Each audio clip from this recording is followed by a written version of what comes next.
What's up, everybody? It is the Dark Conservatarian, and I would like to welcome you back to the show, Strike Force News. And thank you all. Well, actually, we have nobody watching right now, but in due time later on.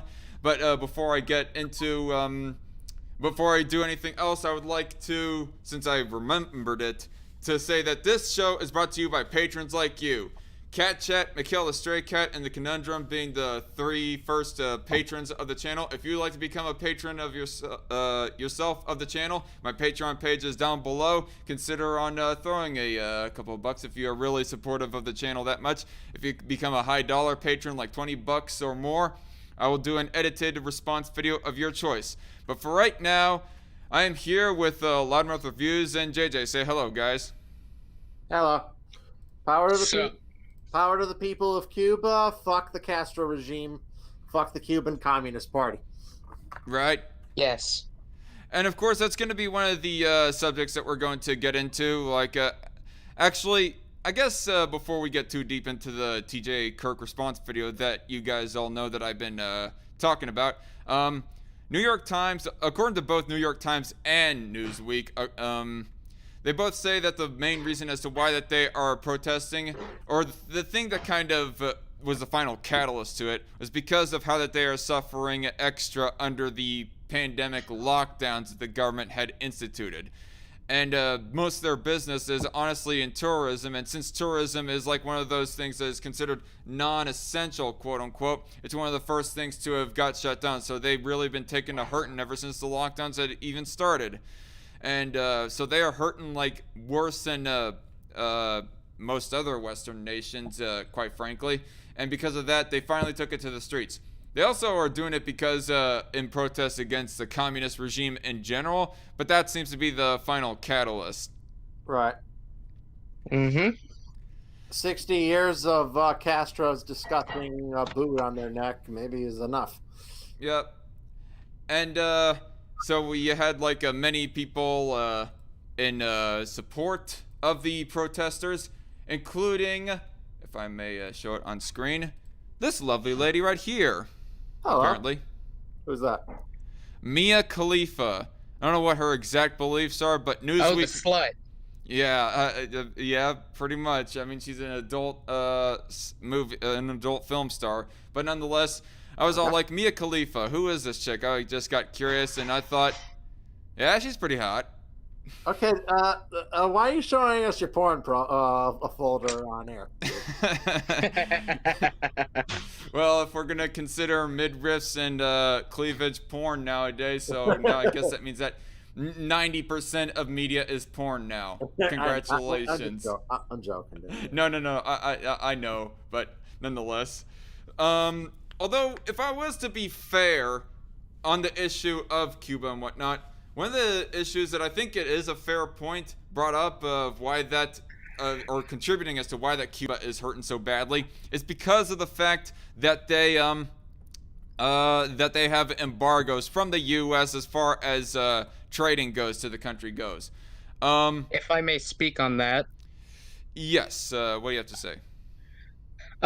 People that say that Cuba's a shithole because of the embargoes are fundamentally wrong, because only two countries have sanctions against them, the U.S. obviously and Israel, but everywhere else they can trade basically freely, and yet they're still a shithole. You know, that's very interesting. I mean, that seems to be a little fact that everyone else in response to, you know, capitalist criticism of the communist regime seem to be omitting.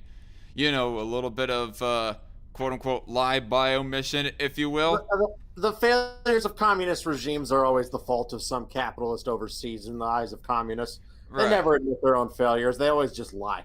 I mean, Cuba, why not trade with Germany or UK? Or even if you're that freaking desperate, China, even for that matter. Or I'm sure China has been propping up the Castro regime. Right. Or maybe even Mexico, one of their closest, I guess, relatives, considering they're partly Spanish as well. Right, the whole Latin America region right there. Although I do not know if, how rich Mexico would be able to prop up Cuba considerably. But I will say that, to be fair, I think China had to deal with them for the One Belt, One Road initiative, but I'm not really sure all the details of it. I'd have to look that up. right. I guess I'll actually save the response to TJ for a little bit later and then knock the whole Cuba issue out in one fell swoop. What was I gonna say? What do you guys think? Are you of the opinion that you think that free trade should be allowed with Cuba, at least nowadays, anyways? No, absolutely not. I used to have the opinion that free trade would reform communist regimes. I've completely changed my view on that utterly. I think that doing any kind of business with any communist regime is basically tantamount to supporting their repression of human rights. That's For me, it's my opinion. For me, it's a more nuanced thing. Well, yes, I am, of course, free trade all the way, except I believe that it should be heavily discouraged against Cuba and obviously China because, the amount of human rights that are being taken away from its citizens and basically government-sanctioned murder. So I think if businesses that do support, China or Cuba, they should be ostracized from basically society. Well, then you can't really shop anywhere because the list of big American companies that are controlled by the Chinese Communist Party is longer than my arm. Well, I'm thinking of once the government's gone. You can't go to Walmart. You can't go. You can't buy anything from Amazon. You can't. Oh, I'm anti-corporation anyway. Huh? I'm anti-corporation anyway because corporatism is not. It is not free market capitalism. So. Right. I mean, we saw it last year when Disney decided to thank an organization engaging in a genocide and then credits of a movie they made. A terrible movie on top of it. Yeah, I will say that there is a whole lot more reason to be punishing anybody that has business with China because the Chinese government is like actively enslaving its own people and in some cases infertilizing them, be it in injecting women with whatever drug that makes them infertile or anything else like that. With Cuba, I don't think it is, at least not to as big of an extent as China, as far as how inhumane that they are being, in that area. Like, sure, yeah, they are like suppressing freedom of speech, I'm sure, and of course banning guns and so forth. But yeah, Castro's never allowed freedom of speech against his regime.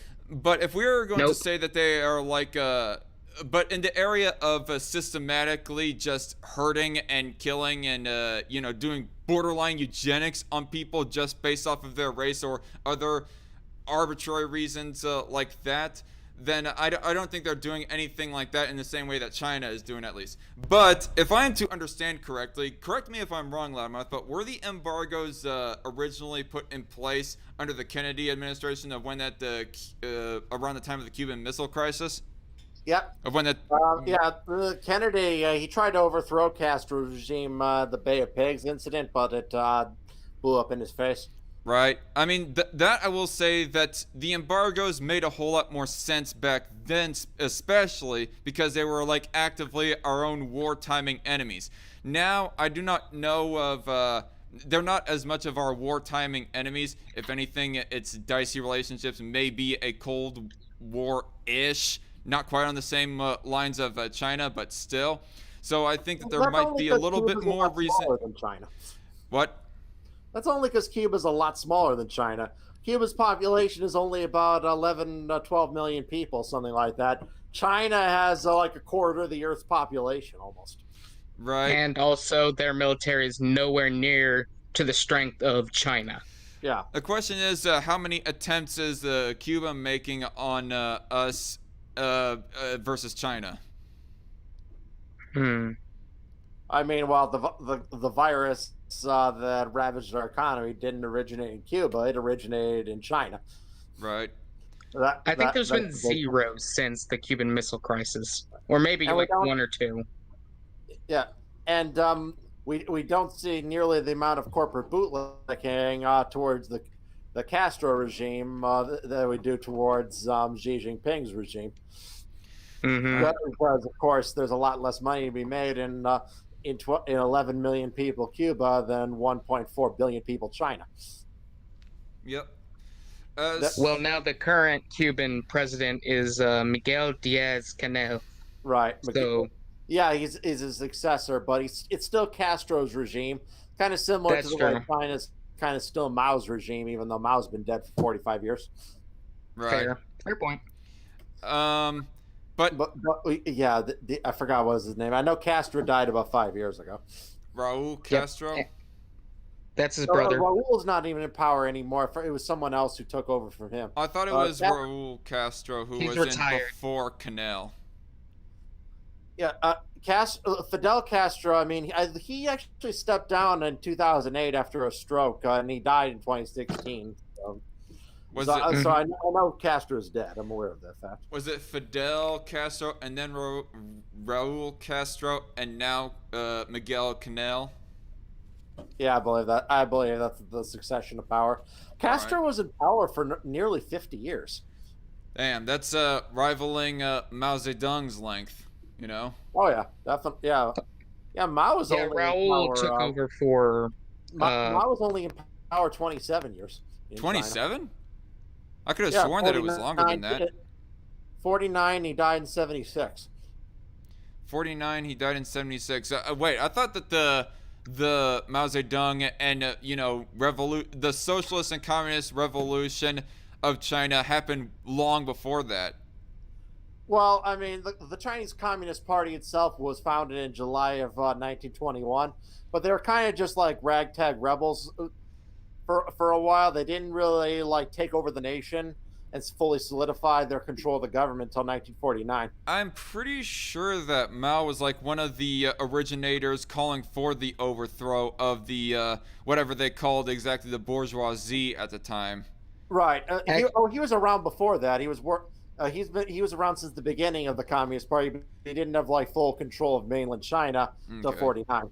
Well, even then he didn't really have complete control. That was when he stood at Tiananmen Square and declared it the People's Republic of China. So they consider that the founding of the current Chinese regime in 1949. But there was still some fighting on the mainland with the earlier nationalist government, even well into the early 50s. Right, eventually, the Red Guard Revolution. That was the second revolution under Mao.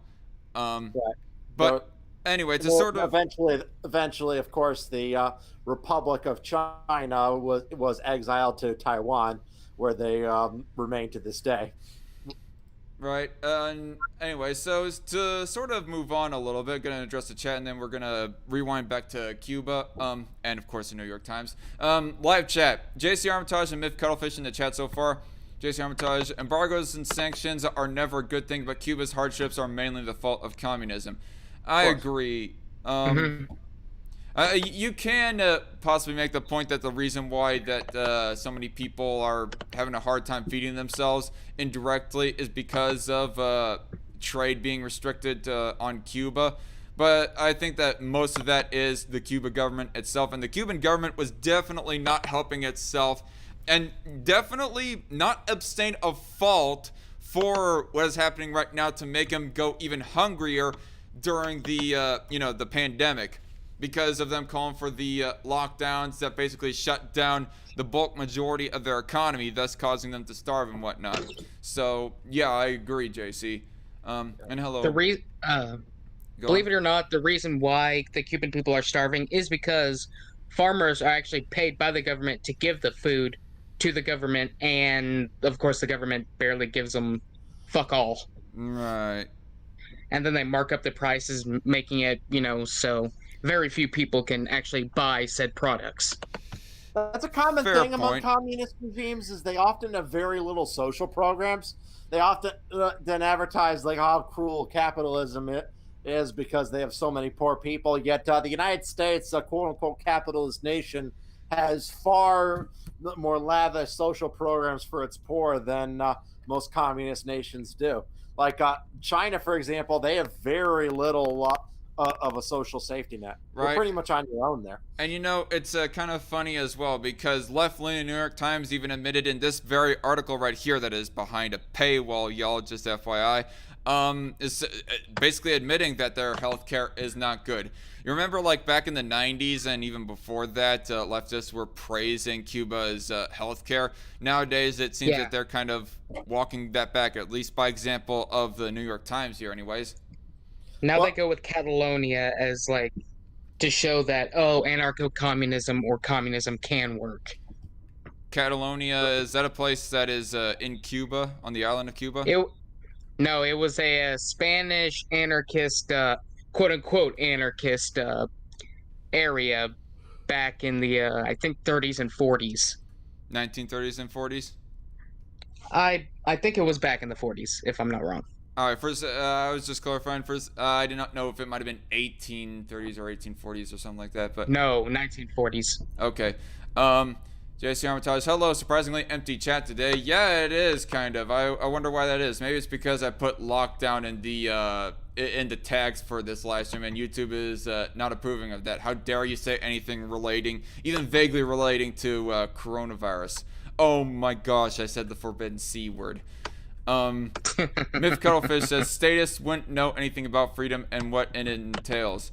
Right, Status, namely like TJ. So anyway, that was pretty much everything from the chat, just mostly people saying hello to everybody. And hello, Scorch and T. McIntosh, T. Douglas and McIntosh in the chat. So, anyway. And what are you saying? As for the sanctions, believe it or not, the sanctions don't include agricultural or medical goods at all. So I guess Cuba would have no excuse on that front. Yeah. Nope.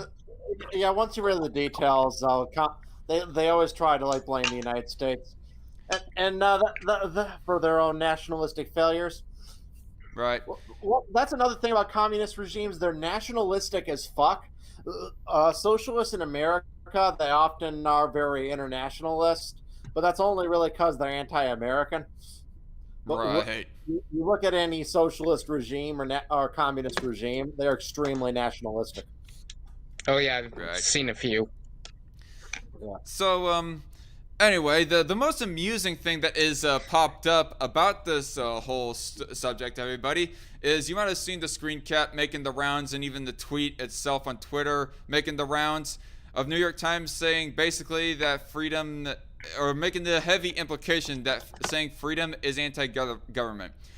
As they say right here, shouting at quote-unquote freedom and other anti-government slogans, hundreds of Cubans took to the streets in cities around the country on Sunday to protest food and medicine shortages in a remarkable eruption of discontent not seen in nearly 30 years. Now, the response from this is supposedly that New York Times was not meaning to say supposedly that saying that freedom is anti-government, and that really they're just meaning like relative to Cuba. That's a whole lot of the response.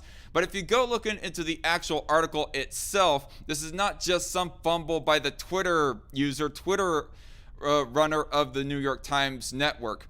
No, if you go into the very first paragraph, which unfortunately I cannot show you right here because it's behind a paywall, I was able to glitch around it on my phone. So look at it on the link provided down in the description box below, y'all, if you want to see it for yourself. But in the very first description, they just pretty much say the exact same thing that they said in this tweet right here, shouting freedom and other anti-government slogans, yada yada yada. So it's like William Wallace was very anti-government. Right, definitely. Yep, I actually have that in the description box down below, the shouting of freedom from Braveheart.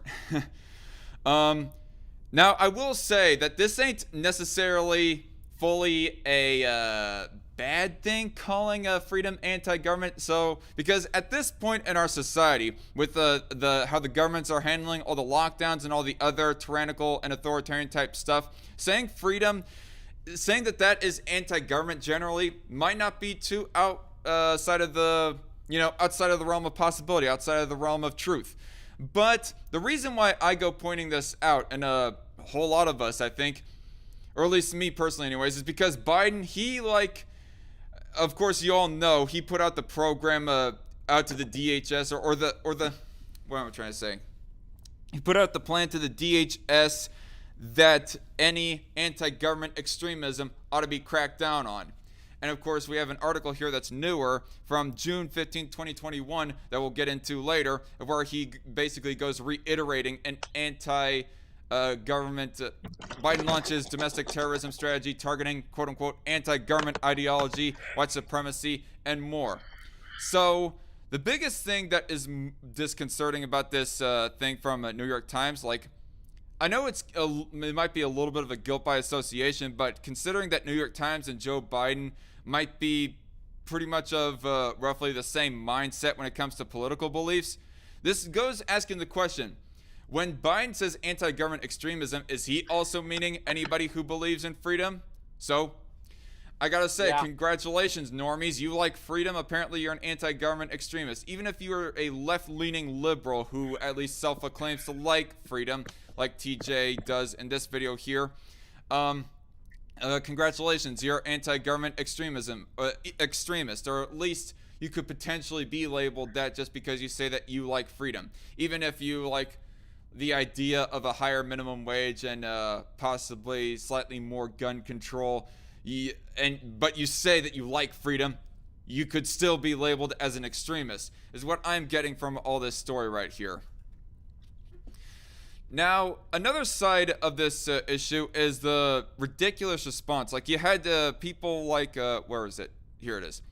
You had people like Ted Cruz and Fox News railing against New York Times for essentially implying that freedom is an anti-government slogan. And they go saying that, no, that was not what New York Times was trying to say. I'm not going to pain you guys through the reading of this article, as it was pretty nauseating to get through. Not going to lie. I pre-read... a Raw Story article was nauseating. I'm shocked. Yep. I pre-read a lot of this information, like the New York Times article, the Newsweek article, and the Raw Story article. But it just goes... I mean... I'm willing to be generous enough, charitable enough, that maybe the New York Times are being just a bunch of dumbasses that do not know how to construct a sentence.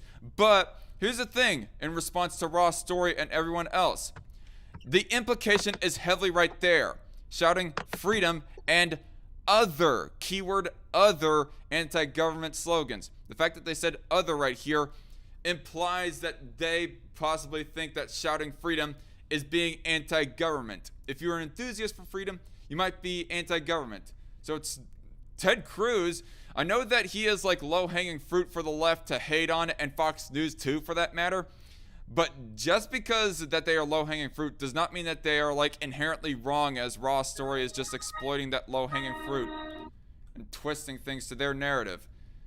Yeah. But yeah, no, they're not completely wrong. At worst, New York Times is being a dumbasses and did not mean what Ted Cruz and Fox News are actually catching them on saying. Or, at best, Cruz and Fox and all of us here on this panel are all completely 100% right to say that, yes, New York Times is secretly against freedom and thinks that it is anti-government extremism to be calling for freedom and whatnot. Yep. Any way that you put it, it looks like that New York Times is letting the mask slip a little. They tend to do that. Right? The left has been doing that a lot this year. And honestly, I think that New York Times is just laughably uncredible. Like, Washington Post is laughably uncredible as it is. But ever since New York Times, especially when they were like saying that there are no gas shortages over this recent malware attack against the pipeline in the western or the eastern area of the United States, saying that there is no gas shortages. Yeah, that's just a flat out lie, like me and Loudmouth had pointed out a few episodes of Strike Force ago. Yeah, and then this just kind of adds to it that I don't think New York Times should be really taken seriously. There was this group of progressive environmentalists that issued an edict to Biden that really pissed me off. They were saying that Biden and Democrats who are critical of the Chinese Communist Party were hurting efforts to fight climate change, that Biden should stop emphasizing their human rights violation in the hopes of working with the Chinese regime to curb carbon emissions. Fuck me. Yeah, I'm like, fuck off. Fuck right off. Are you And they also communism? said that anti-China rhetoric was stoking racism. So according to these dipshits, Oh my it's not gosh. racist for the Chinese Communist Party to send minorities in their northwestern region for slave labor or sex slavery to sterilize them or harvest their organs. None of that is racist. No. Right. It's racist to want them to stop doing that. So, who was saying that even Biden was being too critical of China? This group of progressive environmentalists. Let me say, I'll find the link. I'll only find it. But you can't remember the name of the organization right now? It was a group of organizations. This is ridiculous. Like, you really want us to sell our soul that much that, you know, China deserves no criticism at all, so let's just shut up so that we can fight climate change? As far as I'm concerned, I'd rather die of the heat. Even if that would actually work, even if it was supposed climate change was such a grievous threat that temporary human rights violations could be overlooked to solve it, there is no climate change deal you can make with the Chinese regime that you can trust them to honor. They back in the 80s, they signed an agreement saying they will allow Hong Kong their liberties till at least 2047. And then in 2020, they just said, we don't feel like following this anymore. We're just going to violate this agreement and take over Hong Kong completely. So basically, what use is any kind of agreement on anything with the Chinese Communist Party if they can just violate it whenever the hell they feel like it? Right. Somebody needs to really get a force. Also, let's not ignore that. What are you saying, JJ? Also, let's not forget that communism and specifically China caused so much pollution that agreeing to work with them would be antithetical to, protecting the world from climate change. Right. All right, so I got 3 big live chats right here, and then we'll get onto the TJ Kirk video here. Jason Armitage says, government is completely antithetical to freedom and liberty, so New York Times isn't entirely wrong. However, I know what New York Times is trying to do, i.e. getting those Cuban protesters labeled as terrorists. Yep, if you corroborate that with Joe Biden's supposed anti-government extremism program, then yeah, that's not far from the truth, JC. It's ridiculous. That seems to be what the very highly likely implication is. Unless somebody like heavily grills Joe Biden or one of his press secretaries for clarification, but it probably won't ever get it. T. Douglas McIntosh says, remember, all the things we hate about the West is good when minorities do it. I guess that's in response to Loudmouth's story about how green activists are saying, shut up on criticizing China if we want to, defeat climate change. Yeah. Daniel Hempel in the live chat. And by the way, hello, Daniel Hempel. I found the article. Progressives tell Biden to ignore China abuses for climate fight. Coalition of 58 progressive groups called on Biden to do this. Oh my gosh. Send the link in one of the group chats for Strikeforce News. Leftists are that depraved. Really? They really are.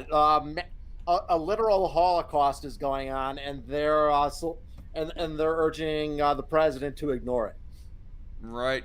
It's not really hard to see. I used to wonder after watching Schindler's List as a kid, how the hell could this be allowed to happen? Why the hell no one do anything to stop it? It's really easy to see now because it's happening right now in China, and no one in power gives a shit at all. Yep. Anyway. It goes raising the question, if, say, modern day Nazi Germany still existed, should we just shut up about criticizing Nazi Germany just so that we can get them on the bandwagon to fight climate change? Oh, I guarantee you they would be saying the same shit if Nazi Germany was in power today. But they're conveniently not in power, so they can all pretend like, oh no, we would totally have risen to stop them. No, you fucking wouldn't. Right. Because there's a regime right now in power that's just as despicable, and you don't do shit about them. You don't even raise one finger to criticize them. Mm-hmm. And Metal Doomer in the live chat also says, "Hey, sexy."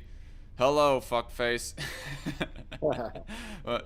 Daniel Hempel, as I was, again, to your live chat. Remember, it was the Democrats under FDR that sent the Japanese into internment camps, so that is why leftists are so buddy-buddy with the Chinese communists. I suppose so. I mean, what is the exact point right there? Are you saying that it's because, I don't know. It'd take a little bit for me to try and break down that live chat, Daniel. But if you'd like to clarify, like, say it in the live chat. But for right now, TJ Kirk, y'all. Useful foil for this channel as response material. Now, most of this video was, like, talking about Disney princesses and what his favorite is. We're obviously skipping over that part. It's... Obviously, Mulan is the best Disney princess because she has the highest body count. I agree. I completely agree. The original Mulan, not the terrible, terrible, terrible, terrible remake. Yes, not the terrible remake, the cartoon Mulan. Although TJ Kirk, he decides Tiana, the from Princess and the Frog, which I think is not that bad of a choice. But I think the biggest reason why he decided not to go with Mulan is because Mulan technically isn't a princess. She's not married into any royal bloodlines. Plus, she isn't of royal blood herself. But nonetheless, irrelevant. She still has the highest body count of any of those characters. So yeah, she gets the highest props. She really all because of an explosive and a mountain. She really is the biggest badass of them all. So by that alone, I say that she gets my favor. Yeah. Plus, "Make a Man Out of You" is definitely one of my all-time favorite Disney tunes. Right. It's sexist now, apparently. I hated the fucking remake because they didn't have that song in it. Like, what the fuck, man? Don't you know it's sexist to say "be a man"? Yes. Must be swift as the coursing river. Indeed. Daniel Hempel, he says, for clarification, Democrats put people into camps much like the Chinese expect you said you said the twice, Daniel, and that one live chat is a bit confusing. I mean, the Japanese internment was wrong, but nothing that happened then was nearly on the level of what the Chinese Communist Party is doing to the Uyghurs there. Oh, okay. Yeah. I get what he's saying. He's saying that because the Democrats, they were also for internment back, World War II days, that it'd be only expected that nowadays they'd also be of the same values. Like, if I was to be totally fair, values of parties change, Daniel. But, okay, I mean, anyway. Not with the Democrats. Mostly, it's mostly just the left's mostly controlled by the billion-dollar corporations, and they go wherever the money is. Right. And all of them keep their heads down when it comes to criticizing the Chinese regime because that's where the most money is. The Chinese Communist Party could snap their fingers and take all their assets in China or ban them from doing business in China, and they'd be out billions in profits. And they kind of financially control them this way. Disney, for example, has 2 theme parks in China. And if the CCP wanted to take them from Disney, there'd be nothing Disney could do to stop them. We got to have money. Even if they were to lose those 2 theme parks, they'd likely still be making a huge profit. So why is it so important that you be so desperately keeping those open, Disney? Come on. Fuck out of here. There's money to be made in China. Even if it means not having any morals. Yes. Who here thought they had permission to say anything critical of Chinese politics? Well, it is true. The Chinese do seem to exploit their own people with forced labor. Shut the fuck up, Thor! You're here to flex, not think, you stupid bitch! Is that from South Park? Of course, dude. dude. The having Mickey Mouse start the pandemic by fucking a bat in Wuhan. My God, that was funny. They're looking at you see a bat who looks like a realistic bat, and Mickey's like, "Oh boy, she's so hot," and they're like, "It's a bat." Yeah, it's a bat. It's a mouse with wings. Oh god. Oh dear God. Anyway. So anyway, sorry, to get back on the subject of the video though, of course we're skipping over the whole Disney princess subject and we're fast forwarding to the 10:20 mark of when that he's going to be talking about freedom, and man, he is so off base with his own definition of what freedom is. So anyway, without further ado, here's the amazing atheist. GM Camping Cake asks, explain your stance on freedoms, i.e. freedom from disease. Okay, so check it out. You can't actually have freedom from disease. I just want to say, for starters, that is pretty fucking ironic coming from TJ Kirk, the amazing atheist, because not too long ago, little under a year ago actually, he made that one video talking about the riots, and in that, he said that these people advocate for opening the economy too soon, referring to how there is a pandemic out there. So, the fact that he is making a heavy implication, like, then that we ought to be keeping up with these lockdowns so as that people are quote-unquote free from disease, and now he's saying this right here, it just seems at worst ironic. At best, TJ might have changed his opinion, I don't know, but I'm just pointing out that it's pretty fucking ironic coming from you, TJ. Even though I agree that there's no such thing as freedom from disease, nonetheless, it's ironic coming from you, dude. There's no way for the government to guarantee you freedom from disease, but they can guarantee that you have access to healthcare, which hopefully will prevent disease, and if disease does happen, it'll help you overcome it as quickly as possible. Now, when I think about freedom, what I think about... You have something to say, JJ? Let me just say, as someone who has quote-unquote free healthcare because I'm a native, it's garbage, and I would rather just not have free healthcare than do all that with the free healthcare we get. Yep. And my question is, what about the freedom of doctors and hospitals? And see you later, by the way, Loudmouth. Thanks for joining along.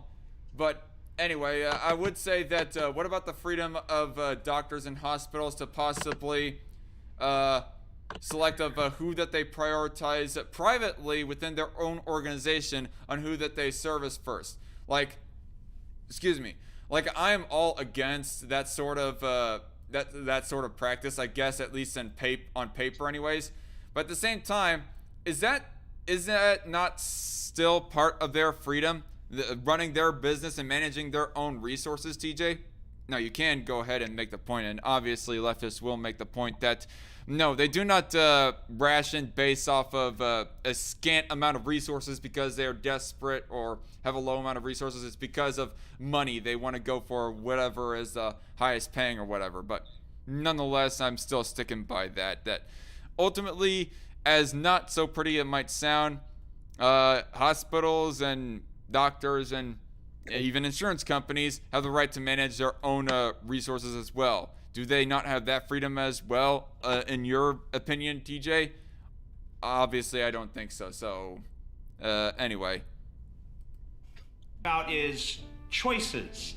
I think about freedom as being synonymous with choices. The more choices you have, the more freedom you have.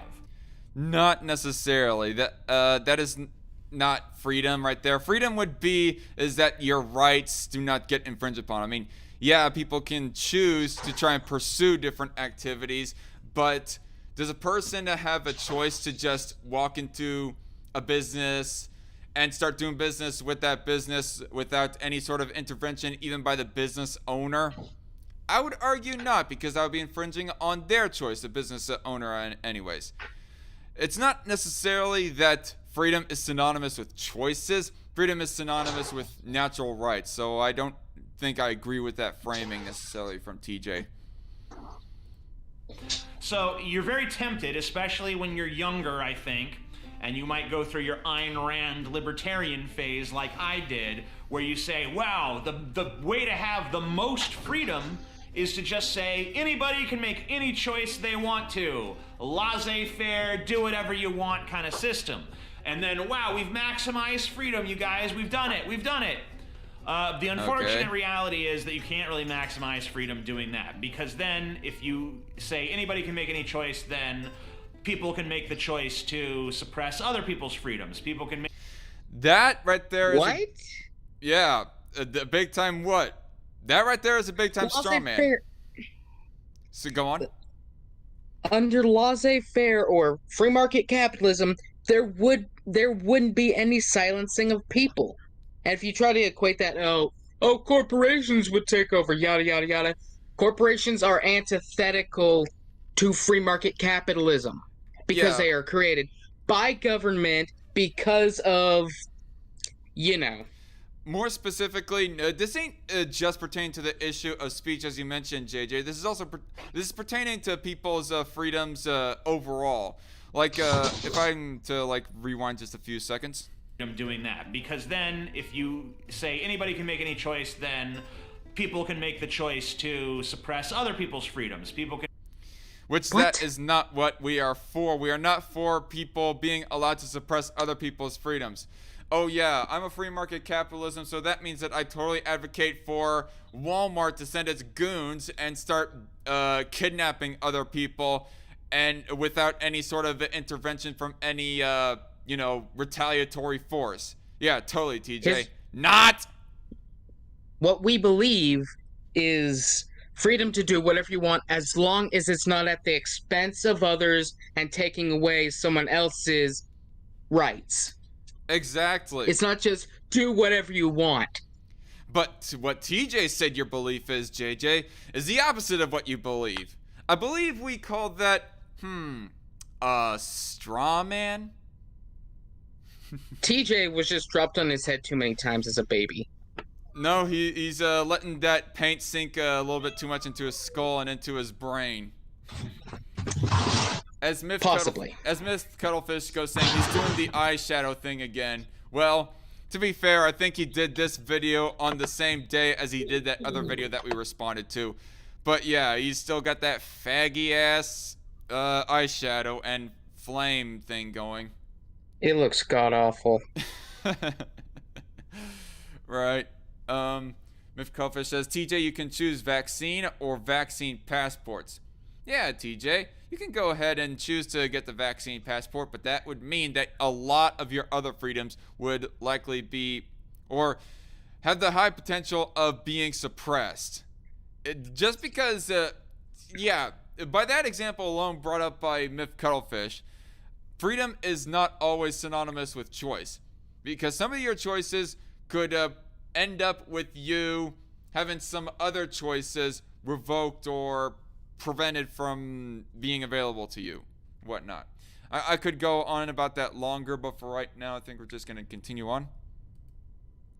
Make the choice to, I am going to create systems wherein other people's choices are limited and my choices are expanded beyond what they would be as an individual member of society. I'm going to put together a little army or something, and then Well, what do you mean by the earlier point?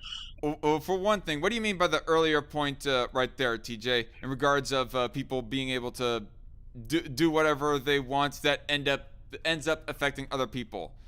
Like, he goes on talking about, companies forming together little small armies and whatnot.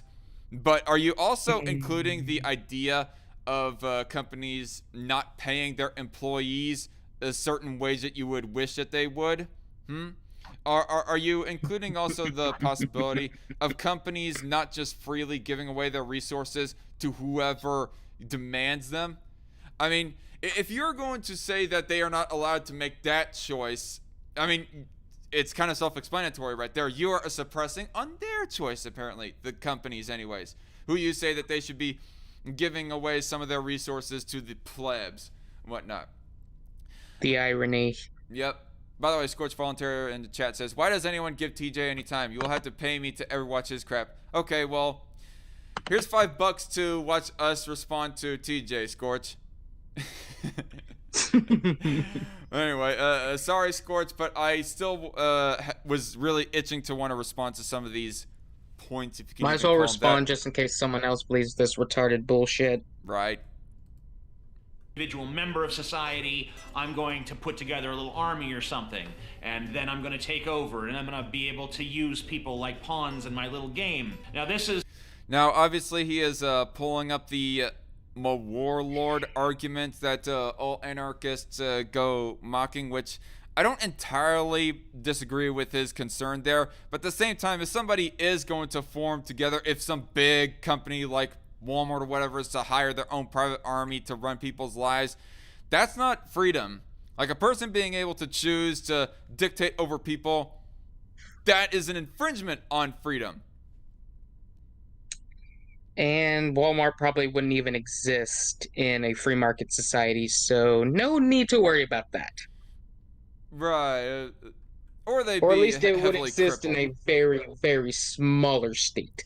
Yeah, I don't think that the Walmart would be going away completely, but they would definitely be crippled if their competition, their small business competition, did not have a minimum wage that was like minimum wage laws that were suppressing them from being more competitive with Walmart, and plus all the actually, I do not know what's specifically any source. I did not read any specific source that goes subsidizing that goes saying as to how the government is subsidizing Walmart, but it wouldn't surprise me.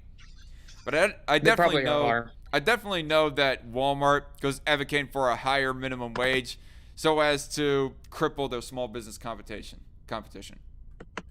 The exact JC Armitage said. Go on. What TJ just said is literally what we've got. It's called government. Right. Yep. Situation why you have the creation of something like a government in the first place. The government has what's called a monopoly on violence, and that means that they're the only legitimate users of violence, because violence sometimes has to be used in society. It's just a question of when does it need to be used.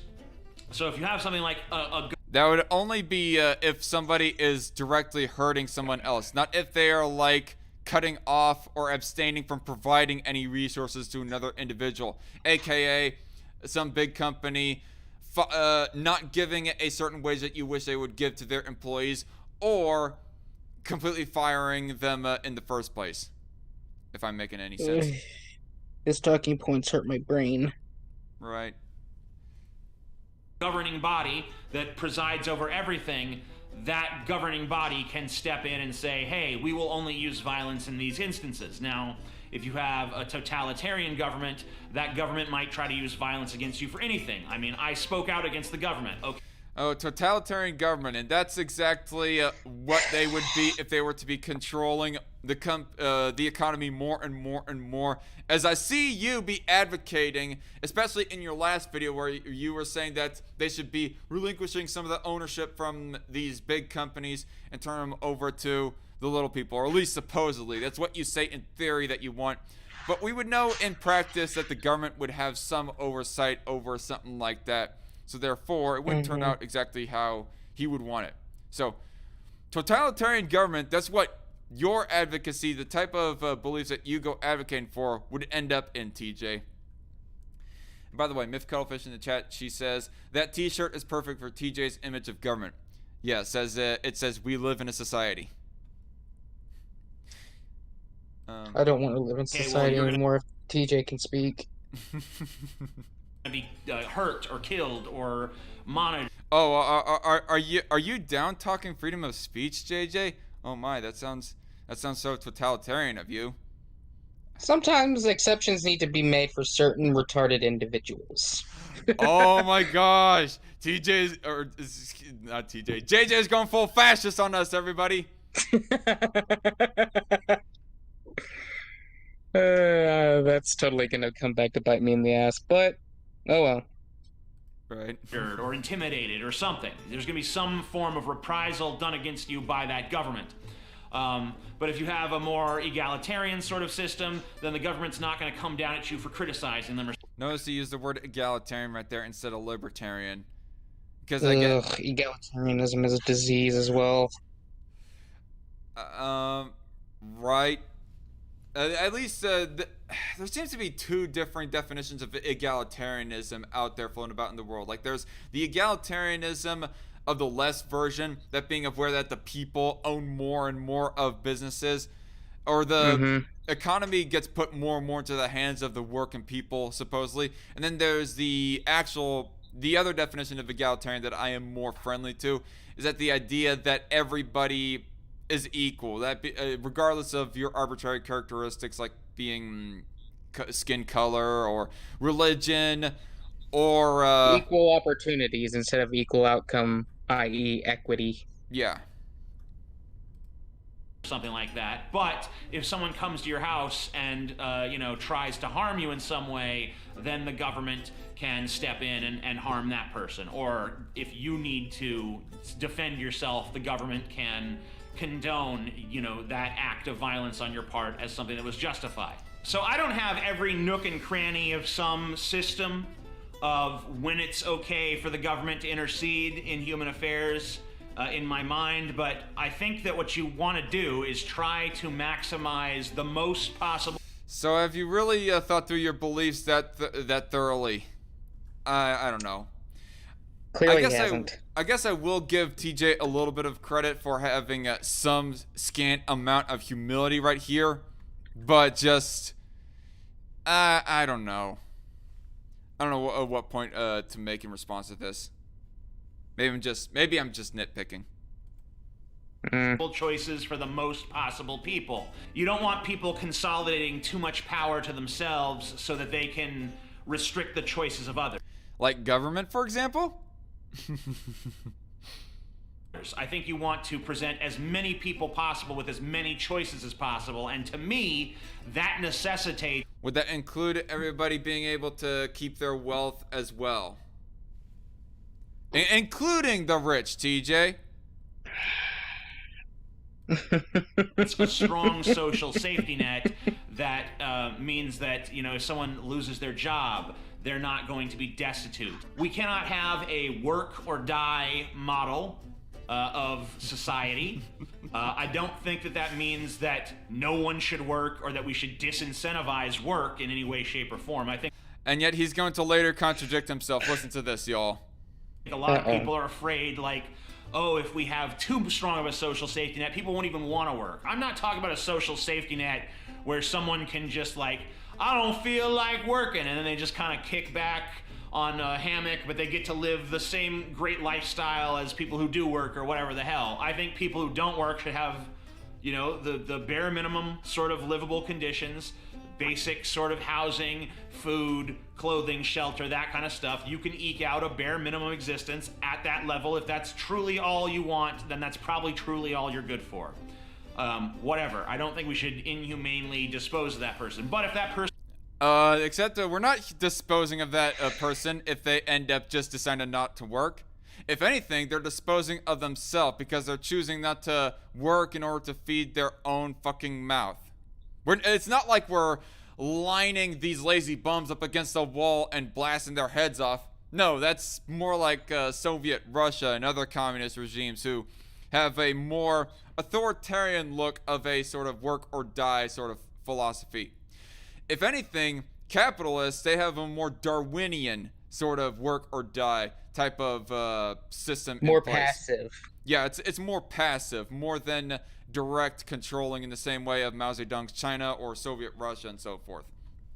And I just want to say that, Progressive Voice seems to be of the same mindset of TJ. Like, there's a video that he did a few years ago, responded to Ben Shapiro, of where that he was saying that he thinks that even those who want to supposedly be lazy and not work at all, or he used the word supposedly, I am not using the word supposedly, that even they should not be mandated to work, that even they can be provided for in life.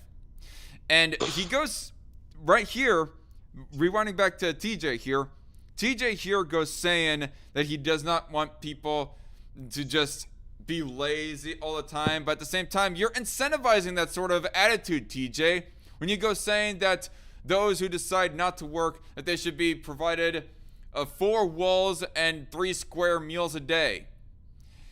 And whatever basic bitch amenities you think that they should be provided. I mean, yeah, you don't think that they should be living a luxurious lifestyle, should not be provided. I guess I would assume that you don't believe they should be provided a car or numerous different video games or whatever. But they could, like, they would still have their basics provided for, whereas what very little amount of money that they do get by doing the laziest and most menial of jobs, they could devote that a little bit towards their luxuries, instead of having to devote their own funds towards their needs and their luxuries, making them actually work instead of just slothfully doing little honeydews or whatever. There was another word that I was looking for right there, but honeydews, I think that's another term, synonymous with what I was thinking. TJ proves that brainless people can speak incoherently but speak. Right, Scorch? So anyway, person wants a little more, then they're going to have to figure out some way to create value. They're going to have to create value with their labor. They're going to have to go out there and create something that people want. They're going to have to go out there and participate in a business or something like that to create goods and services for other people. They're going to have to be of use to society as a whole to be rewarded in that way. And, you know, some people would say, well, isn't that just like what capitalism does? It's like, no, capitalism clearly does not do that. You know, a person right now who goes and works a job at Subway cannot afford any sort of lifestyle for themselves. They can eke out a subsistence existence just... What do you mean not afford any sort of lifestyle for themselves? I mean, as far as I'm concerned, he's equating our current system to that of capitalism, which what we believe in is people would be able to live off of their work and not have to worry about making ends meet. As long as you're working, you'd be fine. Of course, it depends on, you know, where you work, but at the same time, if you work and you know, do even like a 40-hour job, you'd be able to have a house and food in your stomach. Right. What I was wanting to say, though, is that even now within our society of people, like, living off of minimum wage, or slightly above minimum wage anyways, because most people in our society make above minimum wage anyways, according to Pew Research, work above $7.25 an hour. So a Subway worker not have a real living, or whatever exact word that he used right there. What kind of definition are you meaning for that they are barely living at all? I mean, as far as I'm concerned, people still are able to afford themselves a cell phone and a TV and other sorts of luxuries like that. I mean, yeah, they might be living off of daily servings of ramen instead, or in other sorts of amenities of cheap foods like that. But they decide to They're not starving. Yeah, they decide to devote more of their funds towards other luxurious amenities like a working AC, TV, and you know, other sorts of stuff like that, as I just mentioned. And you know, it has to do more with budgeting problems with people rather than the system not working. This goes like mentioning an interesting point as well. I actually remember reading an argument that I saw on Facebook with one of my Facebook friends and one of his more liberal friends, and then yet another conservative friend kind of jump in to his defense, in my friend's defense anyways, basically saying that the minimum wage, okay, the other friend goes saying that the minimum wage, if we are going to say according to inflation, should actually be lower than what it is right now. But the biggest problem as to why that people look poor is because they are misdirecting where their funds should go.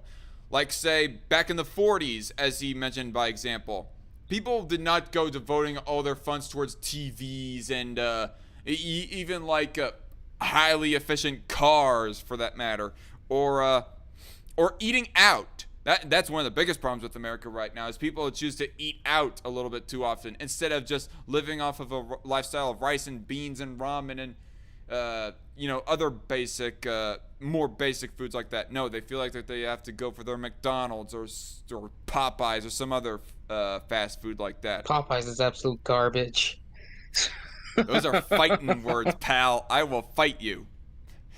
Nah, Chick-fil-A is way better. Well, if we're going to have this conversation, JJ, I say that the Popeyes spicy chicken sandwich is actually better than Chick-fil-A's sandwich. I haven't tried the spicy chicken sandwich, so I don't have an opinion. Okay, well, that's just my opinion, but I will say that Chick-fil-A's fries, waffle fries, are definitely better than the fries over at Popeyes. Oh, most definitely. I mean, Popeyes, they season their fries a little bit more, so technically they're more flavorful, but Chick-fil-A fries, they taste just more wholesome. Mm-hmm. And not as greasy and disgusting and unhealthy in that sort of way. Anyway, sorry for going on a completely irrelevant side tangent, y'all. Barely by the skin of their teeth, and that's if they, have a living situation where they're living with a bunch of other people, and, they're struggling to pay the rent. Is that a bad thing? Okay, struggling to pay the rent, I do not know what exactly you mean by that and how often that actually happens. I mean, if you have 2 people living together, or even 3 people being roommates together, and they're all living efficiently in this apartment in some big old urban city or whatever, it seems highly likely that they would be able to be living somewhat of an efficient lifestyle, possibly working themselves way up to higher and higher to where they can buy their own house and support a family and whatnot. At least by this rhetorical example that you're bringing up here, TJ. I mean, how often is it that roommates, unless they are living in one of the super expensive cities in this country, like San Francisco or New York or something like that, where the standard of living, the cost of living anyways, is ridiculously high, I don't think people living as roommates together would be that desperate, TJ, quite honestly. I mean, in fact, the reason why California and New York is so high is because they have to, the government makes it harder for people to create, places to live and zoning laws and all that. So they have to jack up the prices because there's not as much supply. Right.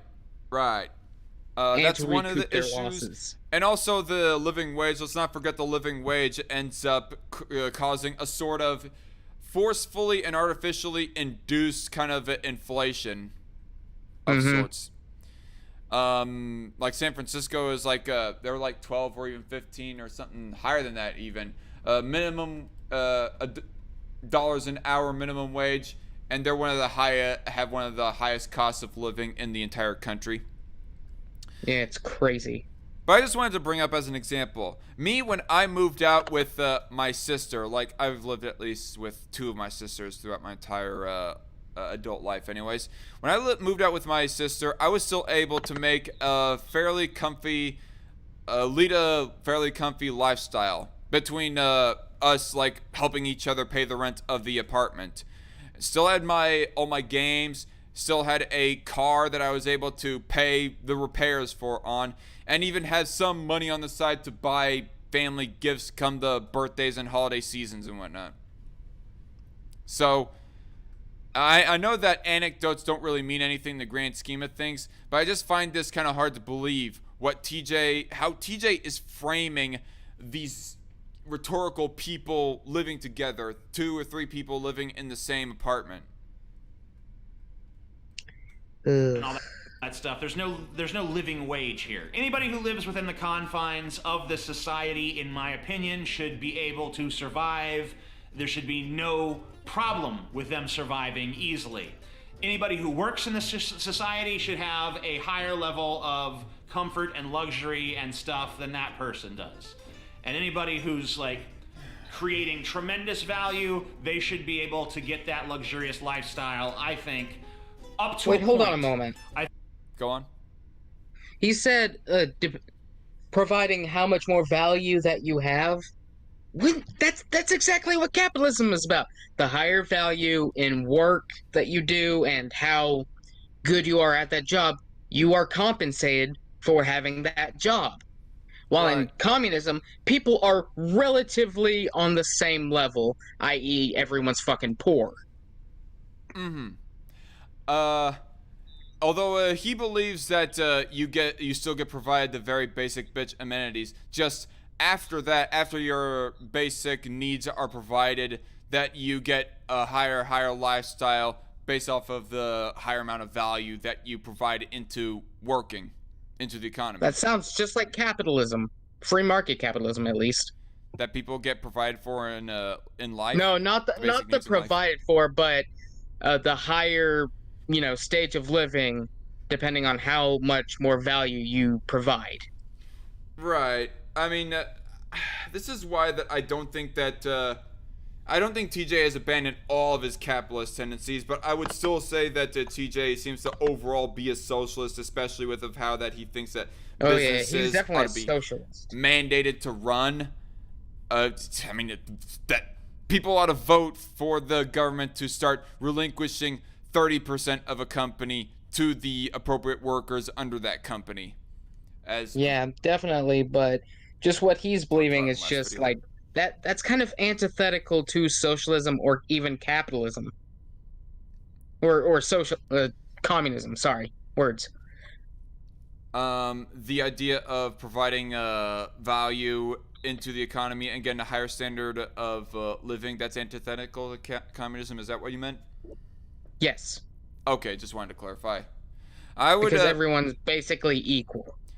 I would pretty much agree, but at the same time, TJ thinks that there should be a cap still on how much that you get in return for whatever value you put into the economy. As he will say here in a little bit, and he said in the last video as well that we responded to of his. I think there's a point where it becomes obscene and disgusting. So here's like a good way to think about it, right? Right, as if we had let the clip play for a few more seconds, it gets to a point of where it's obscene and disgusting. Actually, let's rewind that. Just hear the full context. Who's like creating tremendous value, they should be able to get that luxurious lifestyle, I think, up to a point.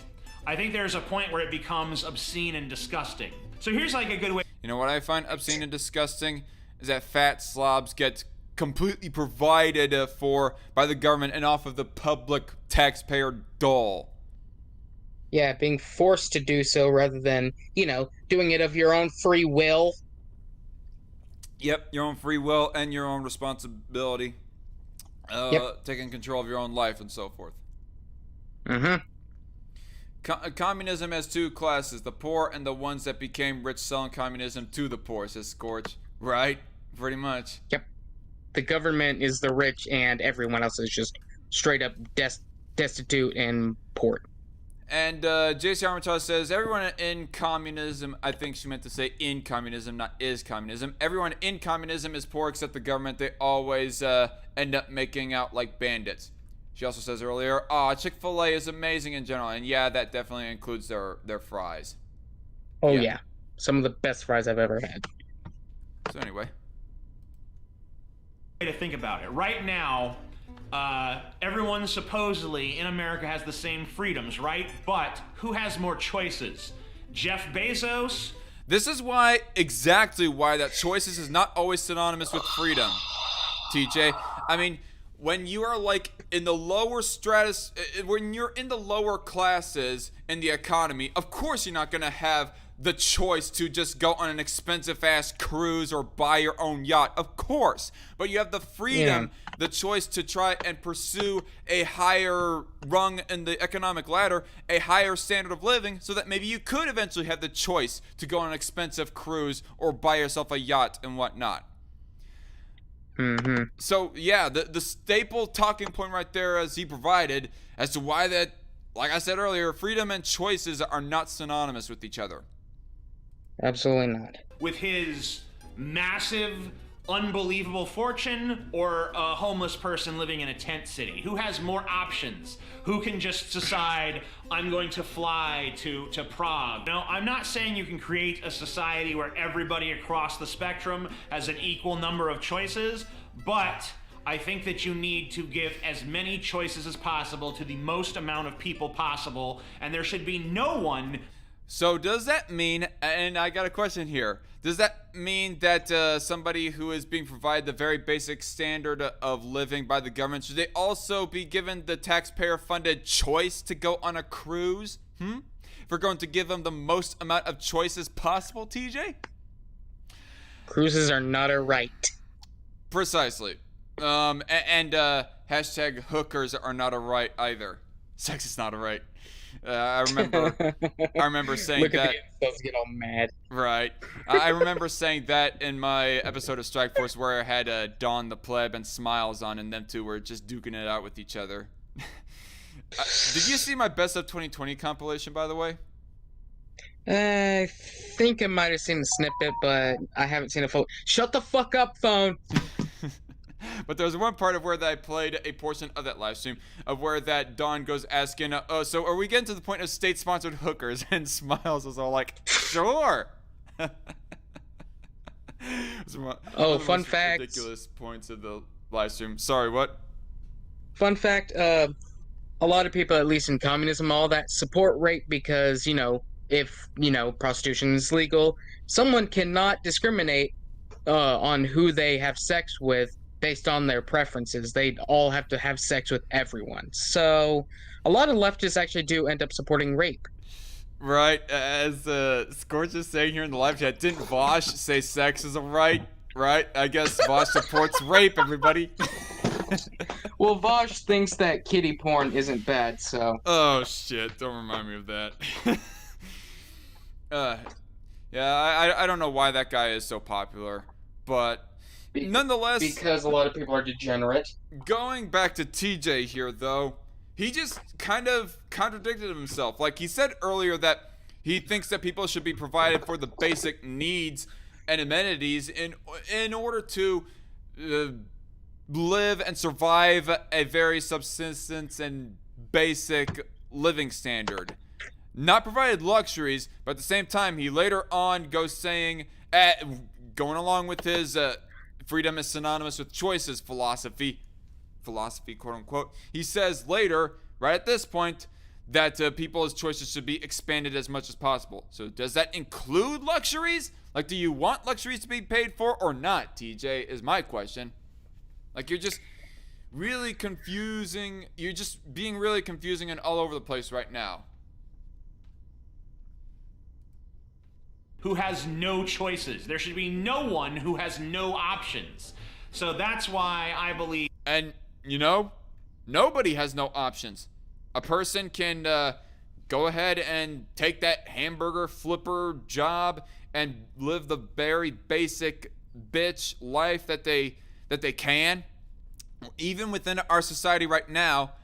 And, they won't have a lot of luxuries, obviously, but they can also pursue a degree in a trade, school in some sort of trade, like be it construction or welding or whatever. And once they get to that point, then their choices will be expanded. Their options are not none. Unless somebody is a paraplegic, their options are not none, TJ. So even with some paraplegics, they work their asses off to at least get themselves in a decent spot. Right. Oh, actually, I did not mean to say paraplegic. I meant to say quadriplegic. Yeah. Not everybody is a quadriplegic. That sucks. You might be screwed at that point if you are a quadriplegic who is not only that, but also a mute. But, I mean, unless you have the IQ and intelligence of Stephen Hawking, for example, you might be definitely screwed in life. But that is not the vast majority of society. So for the vast majority of society, TJ, nobody has no options. Ridiculous, TJ. Ridiculous. Mm-hmm. That a strong social safety net is completely integral to any sort of meaningful freedom, at least when you're talking about freedom across the board. Now, if you're talking about you just want freedom for yourself, you want to accumulate massive power just for yourself, then yes, you have a better chance of doing that in this system that currently exists than you do in the one I'm describing. But yeah, because you'd be advocating for there be a cap on how much higher a person can get within society. You want to you want my opinion, TJ? That sounds almost kind of totalitarian in my point of view. It is. That's why most, if not 99%, if not all communists are actually totalitarians in disguise. Right? Oh, so you're starting to. We notice that you're starting to inch up there to the threshold of owning $1 million, Mr. Rich Guy. You better watch out that you don't hit that threshold. Oh, you just went over? Okay, hand over that extra money, bitch. Mm-hmm. Remember, 99.9999. And by the way, I'm not saying that that's actually verbatim what TJ has ever said. But that's basically what he says. I'm just bringing up an arbitrary example of what he's That's how he's coming off as. Yeah. In between both this video and the last video that we responded to of his. Scorch says, and that's why so many support socialism and communism and follow others that preach that crap. Right? Wait, he has two live chats. A lot of people has been educated in the government indoctrination camps of dependency. And that's why so many support socialism and communism, yada yada. I got you, Scorch. Right? I agree. And JC Armitage says, Jesus fucking Christ, Vosh is a lot worse than I thought he was. And I already knew he was a pretty disingenuous person, much like his comrade Vicky 1984. What? Somebody literally called themselves 1984, put that in their internet alias? It's literally 1984, oh my gosh. the person, does the person advocate for an Orwellian, surveillance state? Maybe it's his birth year, in which case that is extremely unfortunate. Right. I mean, let's take Lonely Wolf, for example. Yeah. I mean, you remember that he used to put his birth year on his name for quite a while, right? Yeah, then he, learned about 1984. He's just like, yeah, probably should change that. By the way, Lonely Wolf, if you ever go listen back on this, not talking shit about you, dude, just poking fun. You know what? I ought to get Lonely Wolf on a live stream sometime. It's been a while since I talked to him. Yeah, we should. Anyway, etc. percent of people are not going to be the Lex Luthor, Jeff Bezos character that has all that, stands atop. Well, guess what? Not everybody wants to be like Jeff Bezos, and not everybody wants the exact wide varying amount of choices, quote unquote, that Jeff Bezos has. So why should Jeff Bezos have to take a hit for, the lower plebs that might not even want as many choices as Jeff Bezos? So, I don't get what you're on right here, TJ. Top of the pile of gold, right? Most people are not going to be that. They're going to be the schlubs, they're going to be the plebs, they're going to be the workers, they're going to be whatever you want to call them. The proletariat, if you will, okay? If you want to get all socialisty and shit. So, that being the... Well, if the shoe fits, TJ. Fish-eyed looking motherfucker. Right? Did you say fish head looking motherfucker? I said fish-eye looking motherfucker. Oh, fish eye. Yeah. That eyeliner does make his skin look kind of fishy. Actually, now that I think about it, he probably has a fish brain as well, considering how unintelligent he is. Let's just say that in order to be somewhat nice. Jason Armitage says, no, it's actually... its name is actually called Vicky 1999, but I call it Vicky 1984 since it's an ANCOM, and as you can guess with me calling it an it, Vicky 1984 is also the type who rides the pronoun carousel. Oh, God. Oh. Somebody who cannot make up their mind on their pronoun. Hey, JC? Right. Yeah, they must be the gender fluid, mentally ill type folk. The gender fluid, I can never make a decision, but if you dare guess wrong, you're a bigot. So, okay, fuck you then. If you're gonna, be that way, then I'm just gonna call you it. What? No, don't do that! Whee! And a lot of the pronoun people, I'm just gonna start calling them that from now on. They say, oh, we don't get mad, and yet I'm just like, what if I want to call you by your name? They get all pissy. JC also says, you know, it's funny. He preaches about egalitarianism, yet he wants to implement a hierarchy known as government. Gotta love the hypocrisy on that one, right? Yep. Myth Cuttlefish says, yes, I love how dichotomous his brain perceives the world, and he gets to vote. Sigh. Yep. And this is what hardly any nuance with TJ on these subjects. just keeps on making Hans Hermann Hoppe's book, Democracy, the God That Failed book, look even more smart. Yep. No wait. It's not Hoppe. It's I think it was Ludwig von Mises. I think I've never heard anybody pronounce it as Hoppe. I've heard it pronounced like Hoppe, like with a short E, not a long E. Hoppe. What up, bruh? Like Hoppa. Actually, it's not even pronounced with a short E sound. It's more like a short A sound. Hoppa. But I've heard it really several different ways, so I'm just like, I'll say hop or hoppy. Anyway. Case, when you realize you're not going to be Jeff Bezos, then don't advocate for the Jeff Bezos. Wait, start that over, because this is a point that I particularly wanted to respond to in full. Be the plebs, they're going to be the workers, they're going to be whatever you want to call them. The proletariat, if you will, okay? If you want to get all socialisty and shit. So, that being the case, when you realize you're not going to be Jeff Bezos, then don't advocate for the Jeff Bezos world. Advocate for... Well, if you're calling our modern society the Jeff Bezos world, even though I know that I'm not Jeff Bezos, I'm still going to advocate for the Jeff Bezos world over any kind of world that you go advocating for, TJ. Quite bluntly. And we do not like Jeff Bezos, considering how shitty he treats his workers. Right, and even the Jeff Bezos world, that isn't exactly ideal because of the that's not capitalism at all. Yeah, the funding he takes that advantage he gets. of the government. A few years ago, I heard it reported from the Ben Shapiro on his program, that he was being given a whole sum of money, that his company, Amazon anyways, was given a whole sum of money to create jobs.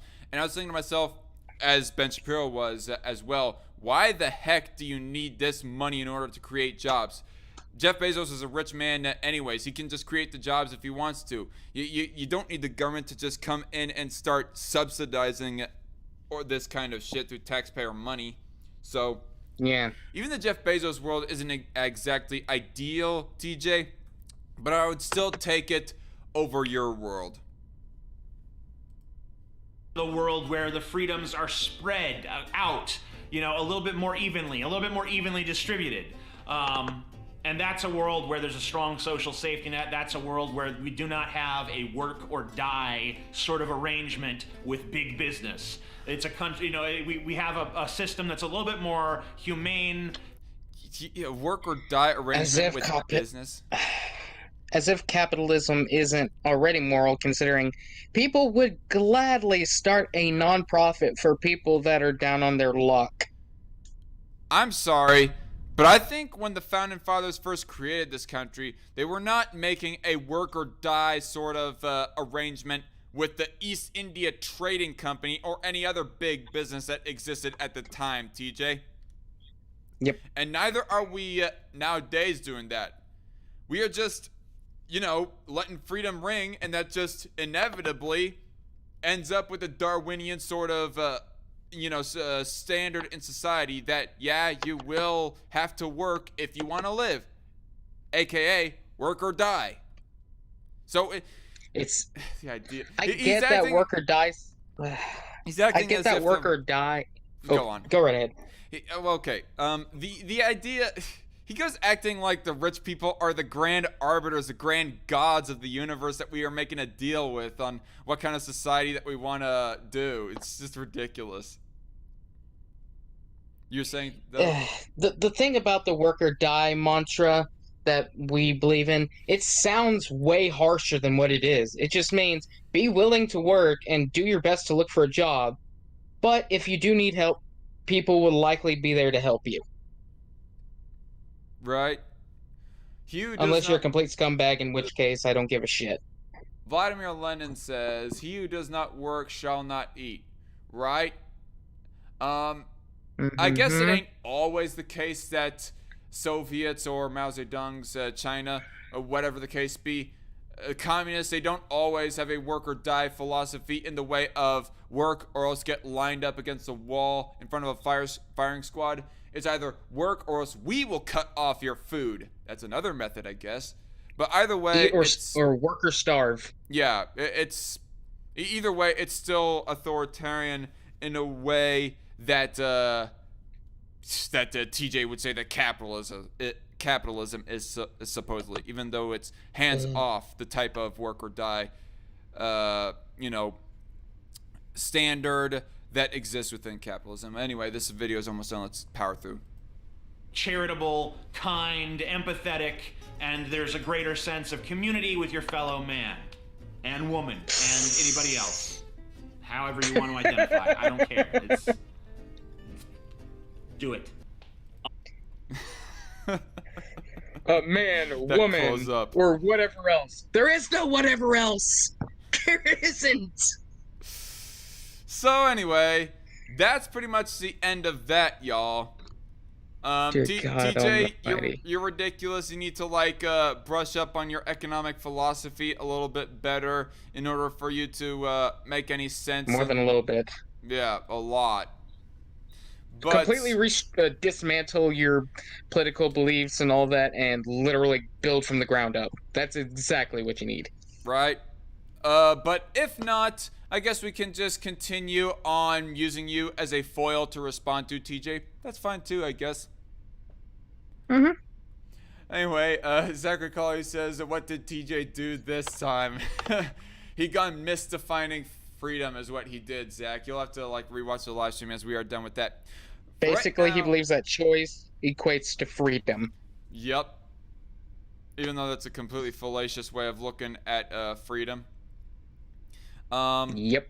But anyway, so moving on with the actual article reading segment of this video, or this live stream.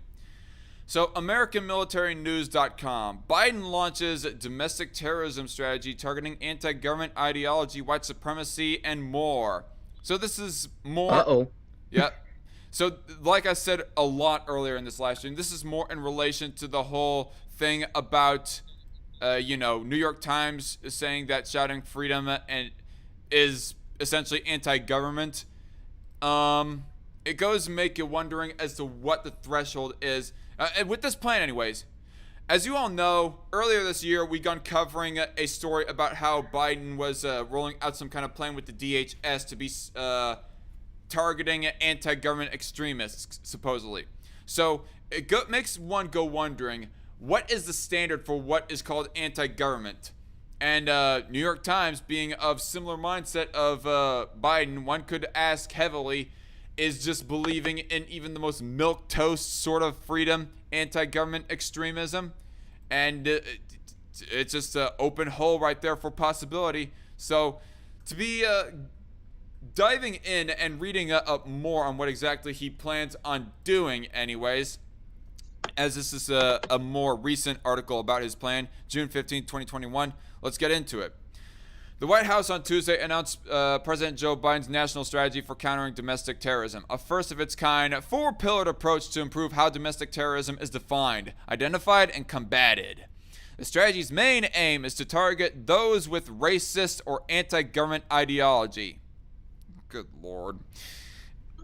I don't like racists as much as the next motherfucker, but why would you advocate for that sort of thought control? I mean, you're just suppressing you're just engaging in thought control is all you're doing, which it not only does it target the actual racists that you would want, or at least in theory anyways, it just opens up the huge precedent for us to be on a slippery slope of suppressing other non-racist beliefs as well. And not to mention, what are you calling racist? Like, is being against illegal immigration, just as an example, racist enough to where that you want to start targeting them as well? Again, a whole lot of questions here that one has to wonder, and it's just a dangerous thing being set up here. Mm-hmm. 4 pillars, asks Smith Cuttlefish, like in Islam? I guess. I don't know. Which the administration says is espoused by domestic terrorists. A little bit of a guilt by association.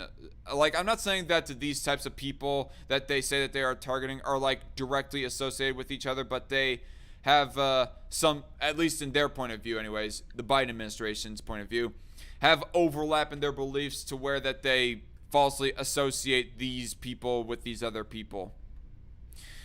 The strategy says that experts and evidence have shown today's domestic terrorists include those who espouse racial or ethnic bigotry and hatred, as well as anti-government or anti-authority sentiment. So the idea of not wanting our guns taken away, does it include that? The mask is slipping there, Joe. The mask is slipping. Actually, I think it might have slipped a whole long time ago, but this just adds to it, y'all. However, anti-law enforcement ideologies such as those espoused by Antifa and Black Lives Matter were not mentioned. Really? Now, I do not know what the exact reputation is of AmericanMilitaryNews.com. I thought it might have been just something that is associated directly with the actual U.S. military, and they are just reporting on this in a unbiased and nonpartisan sort of manner.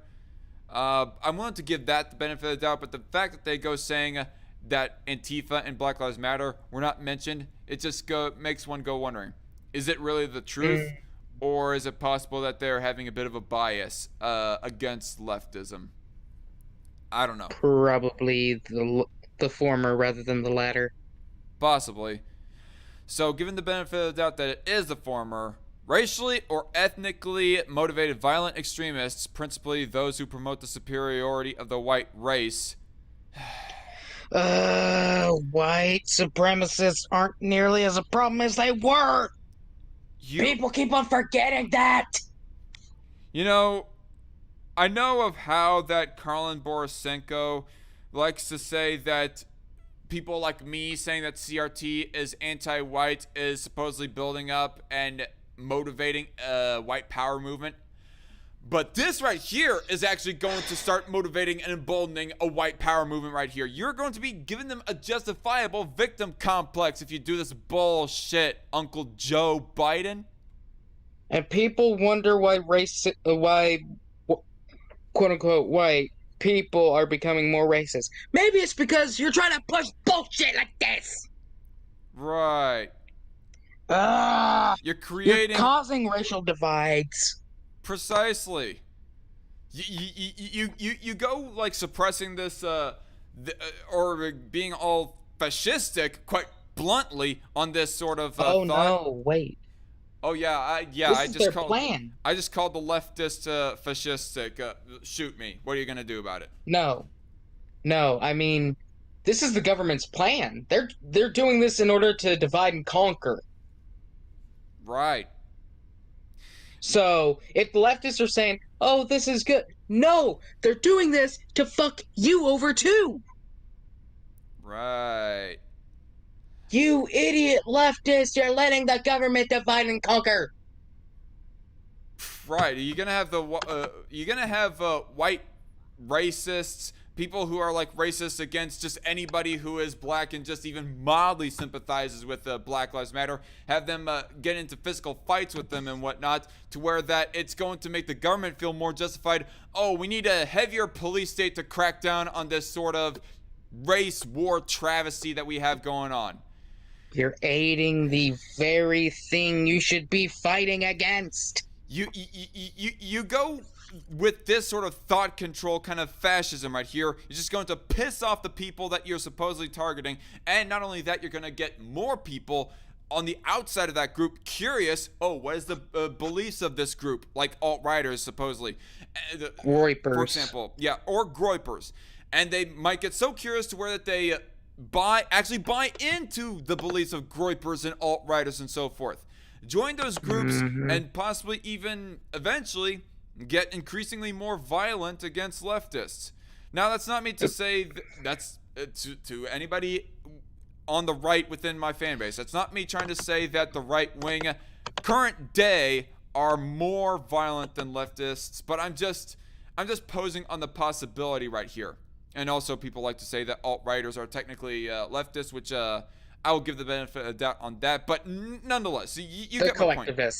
They're collectivists, and they're typically associated with the right nonetheless. They're definitely not with the mainstream left anyways. The mainstream left that goes supposedly being against racism, at least on the surface, but then they go speaking out. They go generalizing white people and having all the prejudices. Actually, they might be on that same level, considering what the right has been doing for years. The left is doing just to different demographics, i.e., the majority. Right. Zachary Collier in the live chat says, locking up white supremacists. Okay, let's start with Joe himself. Oh boy. Yep.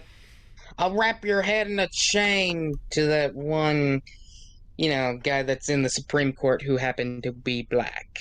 I think it might have been Clarence Thomas, but I actually do remember that. That's his name. There was a clip that I saw being shared around on the internet for a little bit back during the 2020 election.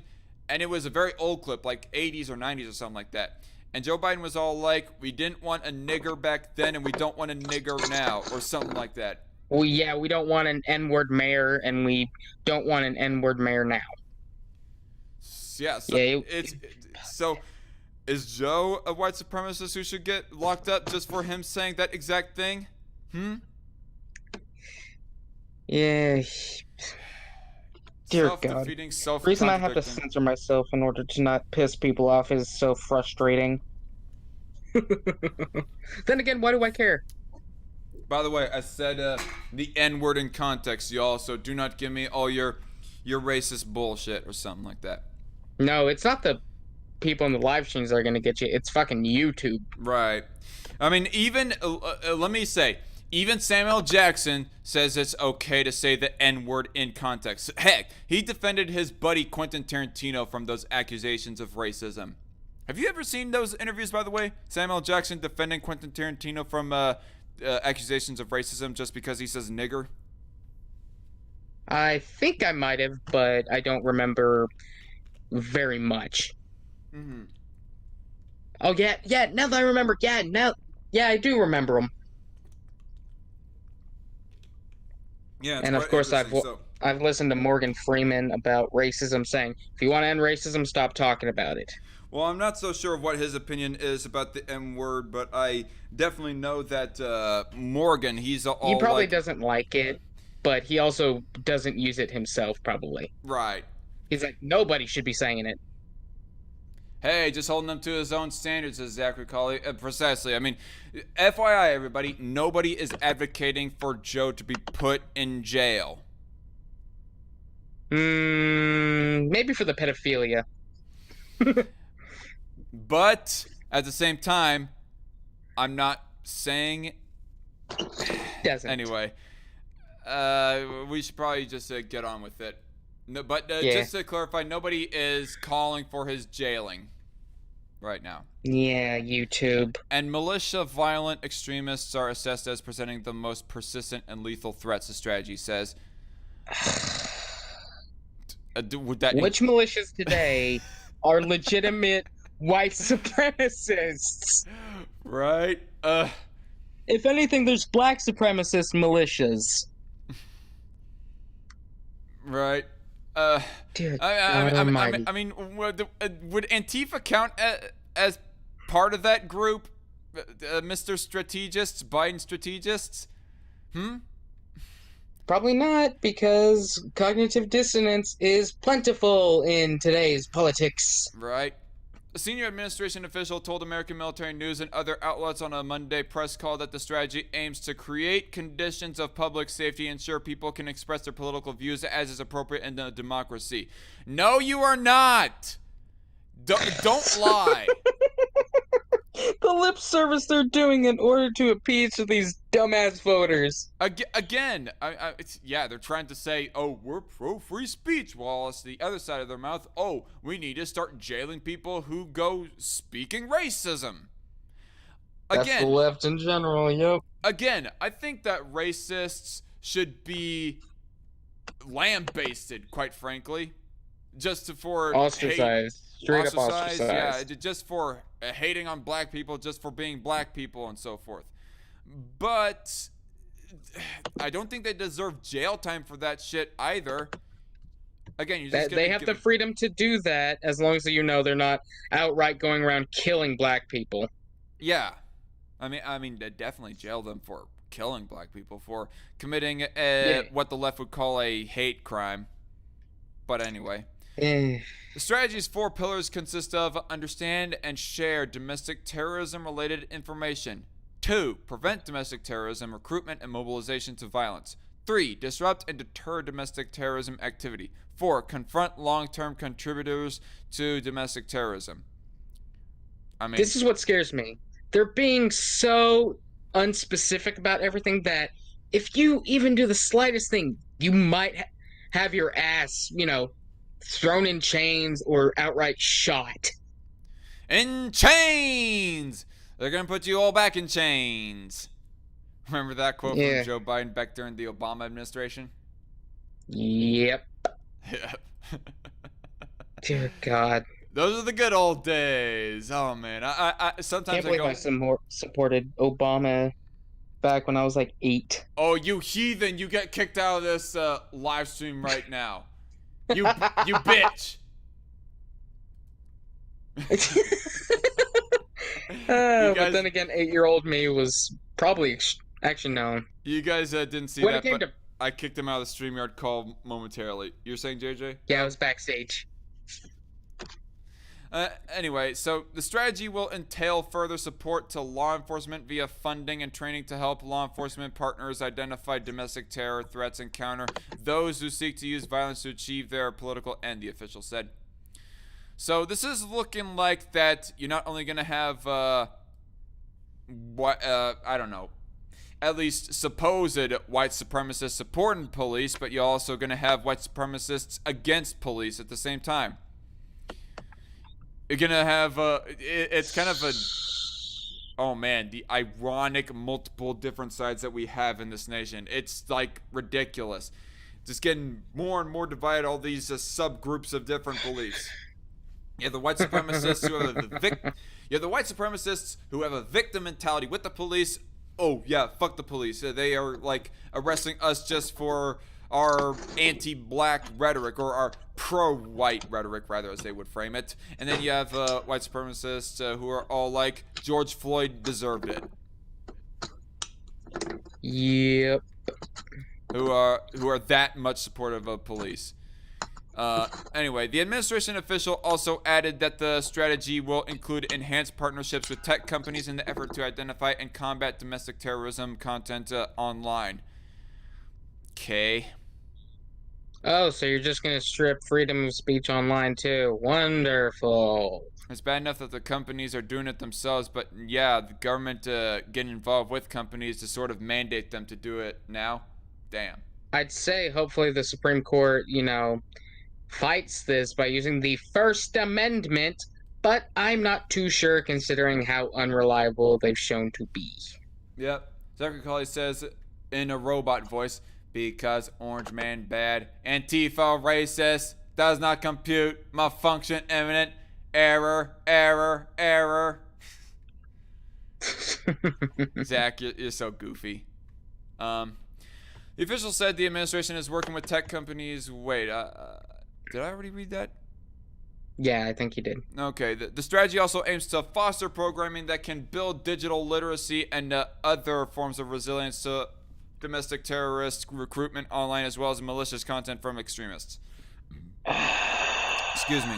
And what kind of literacy are you talking about, supposedly? You're talking about people not even being taught the arguments and sort of rhetoric that white supremacists espouse? I mean, actual does it mean defending being white? Right. Actual Justice Warrior actually gone on about this point a while back when he was like in a little bit of a back and forth with Lance of the Serfs. So he goes on a live stream with PSA Stitch and Adam Friended talking about IQ stats broke down by race. And AJW was trying to break it down so as to say that it is not genetically inherently because of their race. He was trying to provide the arguments against those sort of arguments that the alt-righters actually say. They say, oh, black people generally have a lower IQ than white people, so therefore let's treat them like trash. Whereas AJW is all like, oh no, it's more nuanced than that, Mr. Alt-righter. It's not based off of race, it's based off of culture and demographics, geography, like and all that other sort of stuff. And Lance wants to take that completely out of context and say, oh, he's a race realist himself. When really, no, the nuance just went above Lance's head, and really, AJW is trying to Left provide has no nuance, so not surprising. Right. And so this is why that you need to actually teach all these sort of stats about IQ and whatnot, so that you can be able to respond to white supremacists.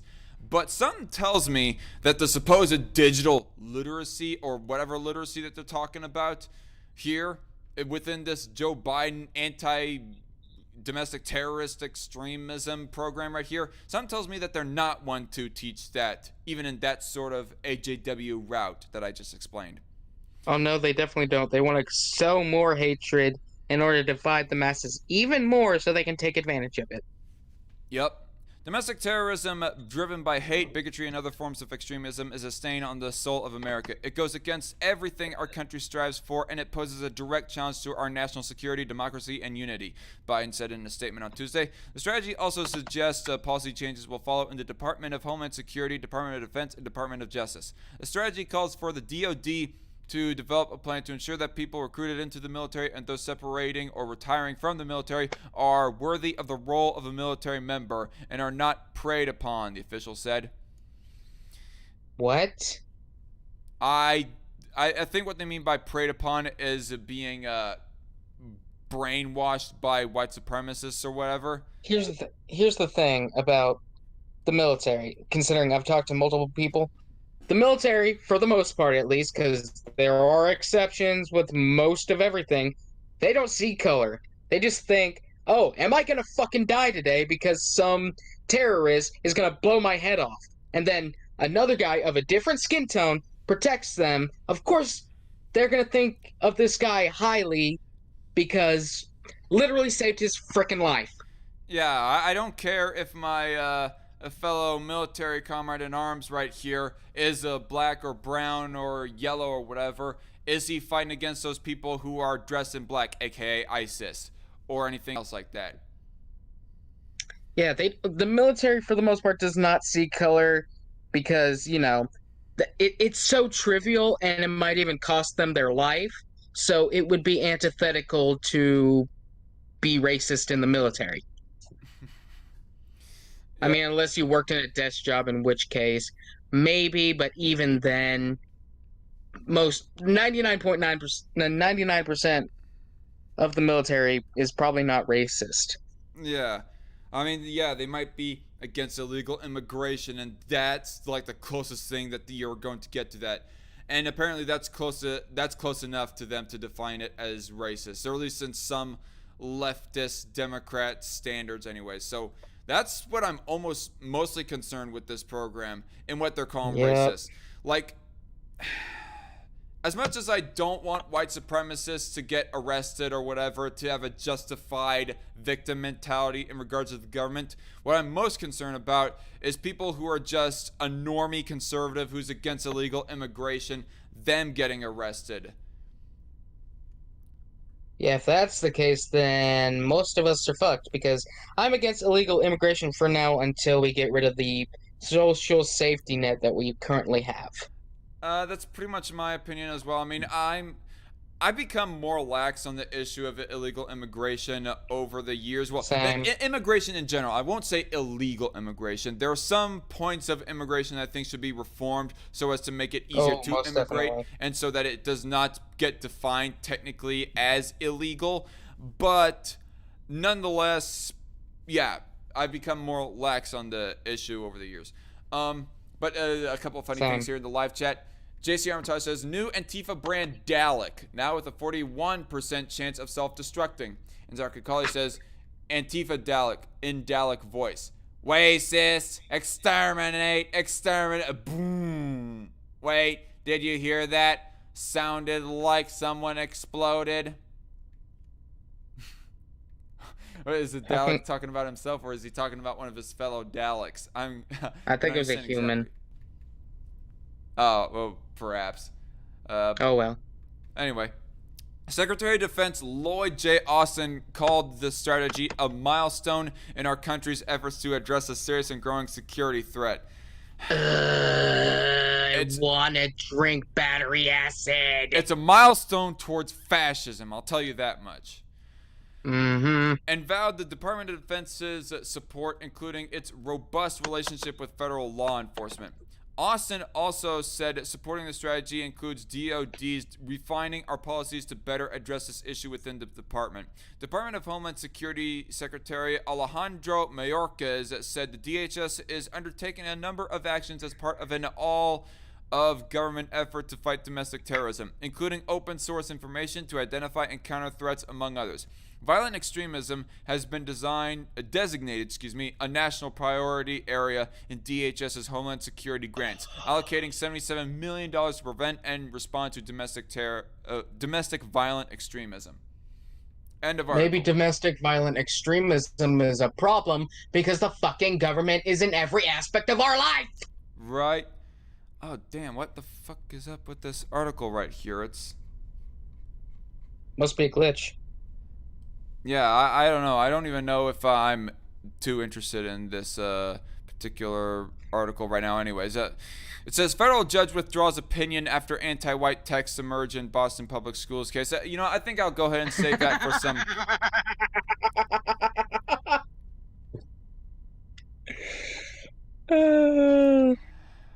You know what? We'll just go ahead and read it since that the title alone got apparently JJ to get a laugh. But I guess in final commentary of this last article that we just read, this just goes doubling down and emphasizing the dangerous precedent that I had seen back in March or whatever it is that I originally read about this program. But they're doubling down. They're doubling down on this sort of thought control the Biden administration is. And just showing more and more the fascistic colors of this administration.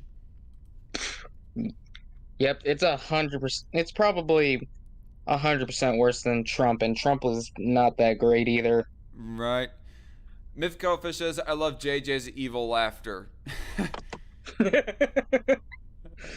You know what? I'm just gonna... You know, I'm gonna say it right now. I was sort of hesitant to call the Biden administration worse than the Obama administration, but just by this fucking bullshit alone, and of course the idea of, you know, vaccination officials going door to door to ask people, hey, you want to get your vaccine? Possibly building up to the idea of forcing vaccines on everybody. And also the idea of them trying to push for warrantless seizures of people's guns. Just by those three things alone, yeah, I can't say that this is worse than the Obama administration. Mm-hmm. No argument for me. Maybe not as damaging to the economy as the Obama administration, but definitely on now that is probably extremely debatable considering the amount of, you know, spending dollars that were created in this year alone. Fair point. Yeah, we haven't even gotten through the first year, so it is yet I think to be 22% of our current inflation is due to the past 6 months. But nonetheless, by those last three issues that I just mentioned, by those three things alone, this is looking to be worse than the Obama administration. At least by the intentions and efforts of the Biden administration anyways. Not to say that they get away with it. If they get away with it, then that makes it even worse. But it's still bad.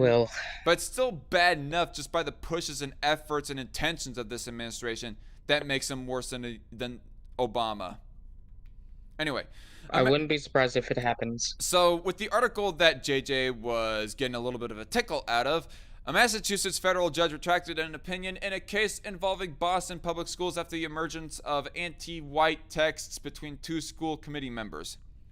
Okay, what's the story? I'm a little bit confused. Is the person like, is the anti-white text like hurting his case? Or is he afraid that the anti-white texts are building up to some targeting campaign against him? Like, what's the beef here? I'm wondering. Probably have to watch the video. Maybe, probably will here in a little bit. Judge William Young, who had issued an opinion favoring the school system's plan to factor zip code into admissions, said that he could no longer stand behind that opinion after it appeared that the body's push was motivated by racial animus. During a Friday hearing, Young said that he had been misled when the offensive texts were not originally included in the school's testimony. To factor zip code into admissions. Said that he could no longer stand behind that opinion after it appeared that the body's push was motivated by racial animus. It'd probably be something that I would have to think about a little bit more. Like, weren't zip codes already filled out into different forms for, registering for schools and whatnot? Anyways, I think the main reason why, a lot of quote unquote black people have poor education is because based on their zip code.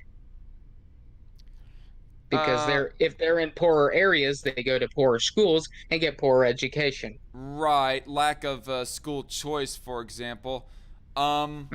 Which, by the way, there is like one interview of a black mother school choicer who was interviewed by this one other guy on this channel that I watched not too long ago. I need to really make a highlight clip of that live stream and host it on my channel and re-upload it on my channel just so that everybody can like get the information on that, because it was rather interesting, because it's looking by that woman's case that school choice would actually really help black people in regards of education. Oh, it 100% would. It would make their culture, which is the reason why, black people are considered violent, that it would decrease How dare you, the amount racist! Whee!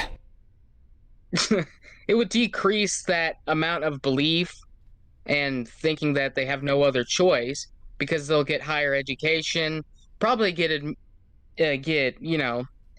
checked into better colleges even, or trade schools or whatever, and make more money, and then turn around the current black USA people. Sorry, words are hard. Anyway, so this little highlight right here that is being advertised to me. Democrat Hank Johnson claims that originalists read the Constitution based on race. What the fuck? They probably think, oh, it just means white people. What the fuck? Nowhere in the Constitution does it say anything about race. Although and even if it did, because of slavery in the past, it would still represent black people and people of color. I should not be surprised, though, that the fucking dumbass who said that Guam will tip over said this, though. I should not be surprised, though. Wait, he said Guam would tip over? Yeah, of course, you're still a baby in politics, JJ. So no, I'm joking. Hey, I just don't pay attention to Hank Johnson because he sounds like an absolute turd. Well, no, this happened like years ago. Like I think in the early parts of the Obama administration, actually, he was like I didn't pay attention very much to the Obama administration, to be fair. He was in a House. OMG, show him, says maybe I have heard that. Maybe I have. I think I at least heard about some politicians say something completely retarded about a country, and I'm just like, what the actual fuck? I gotta find this just for the sake of shits and giggles. Well, maybe I'll. I'm gonna look up Hank Johnson Guam.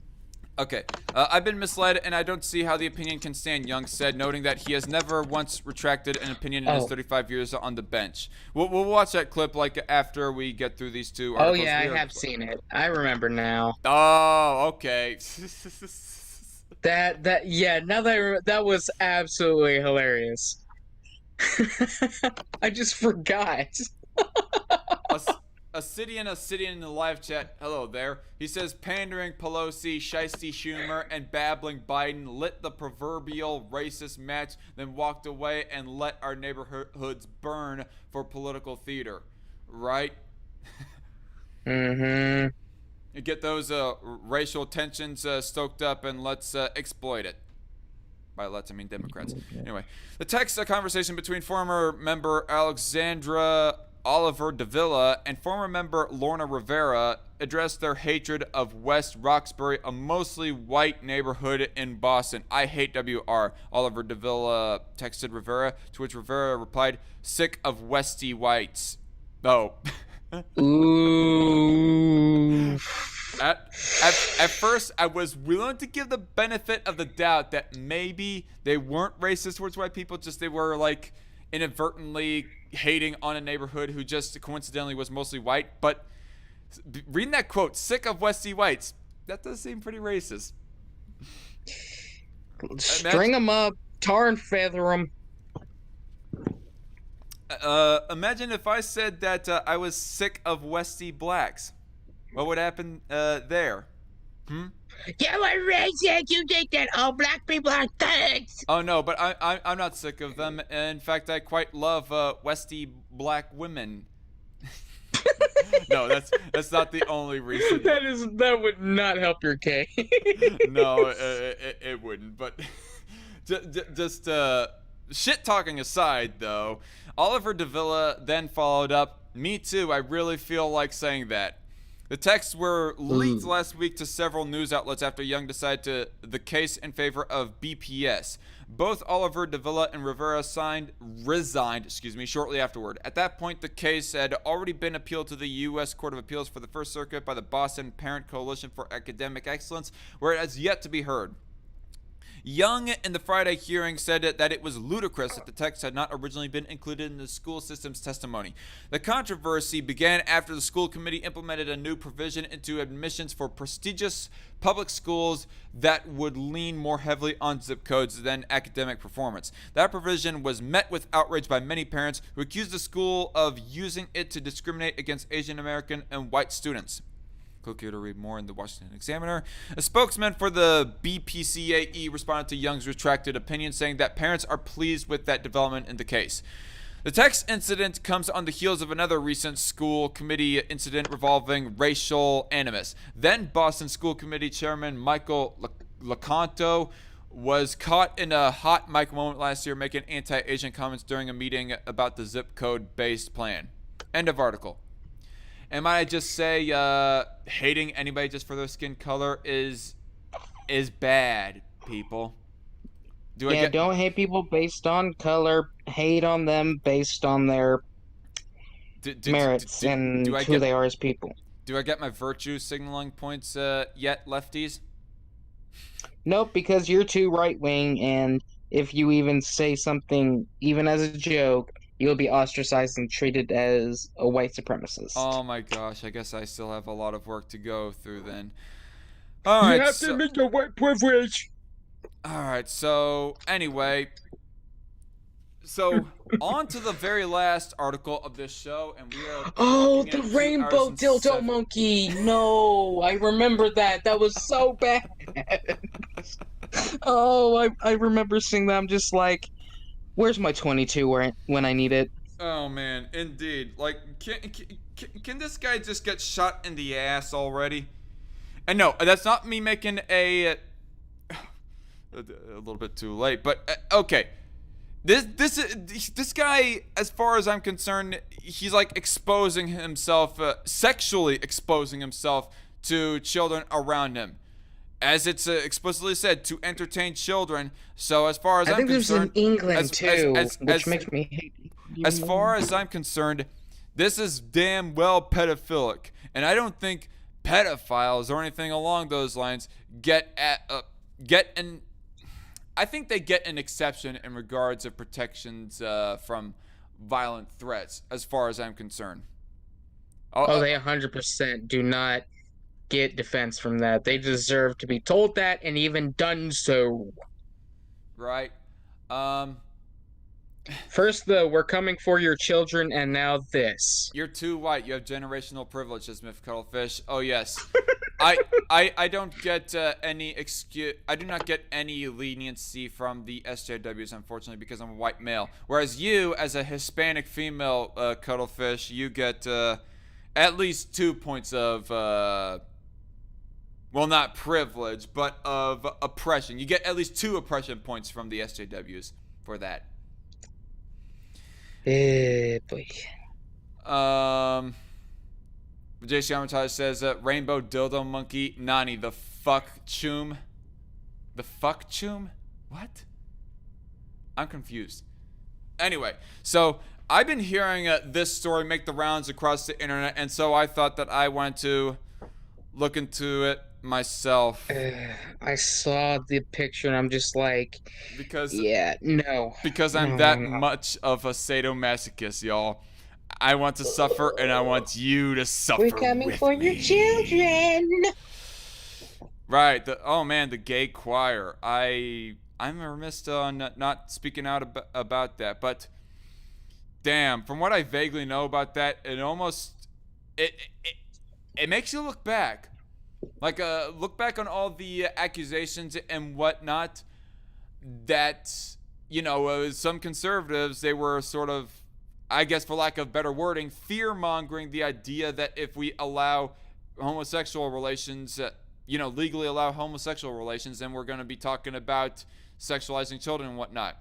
But the idea that you have all these people sort of creepily talking about, we're coming for your children, and then they're shown, as you've shown in the Discord server, JJ, to have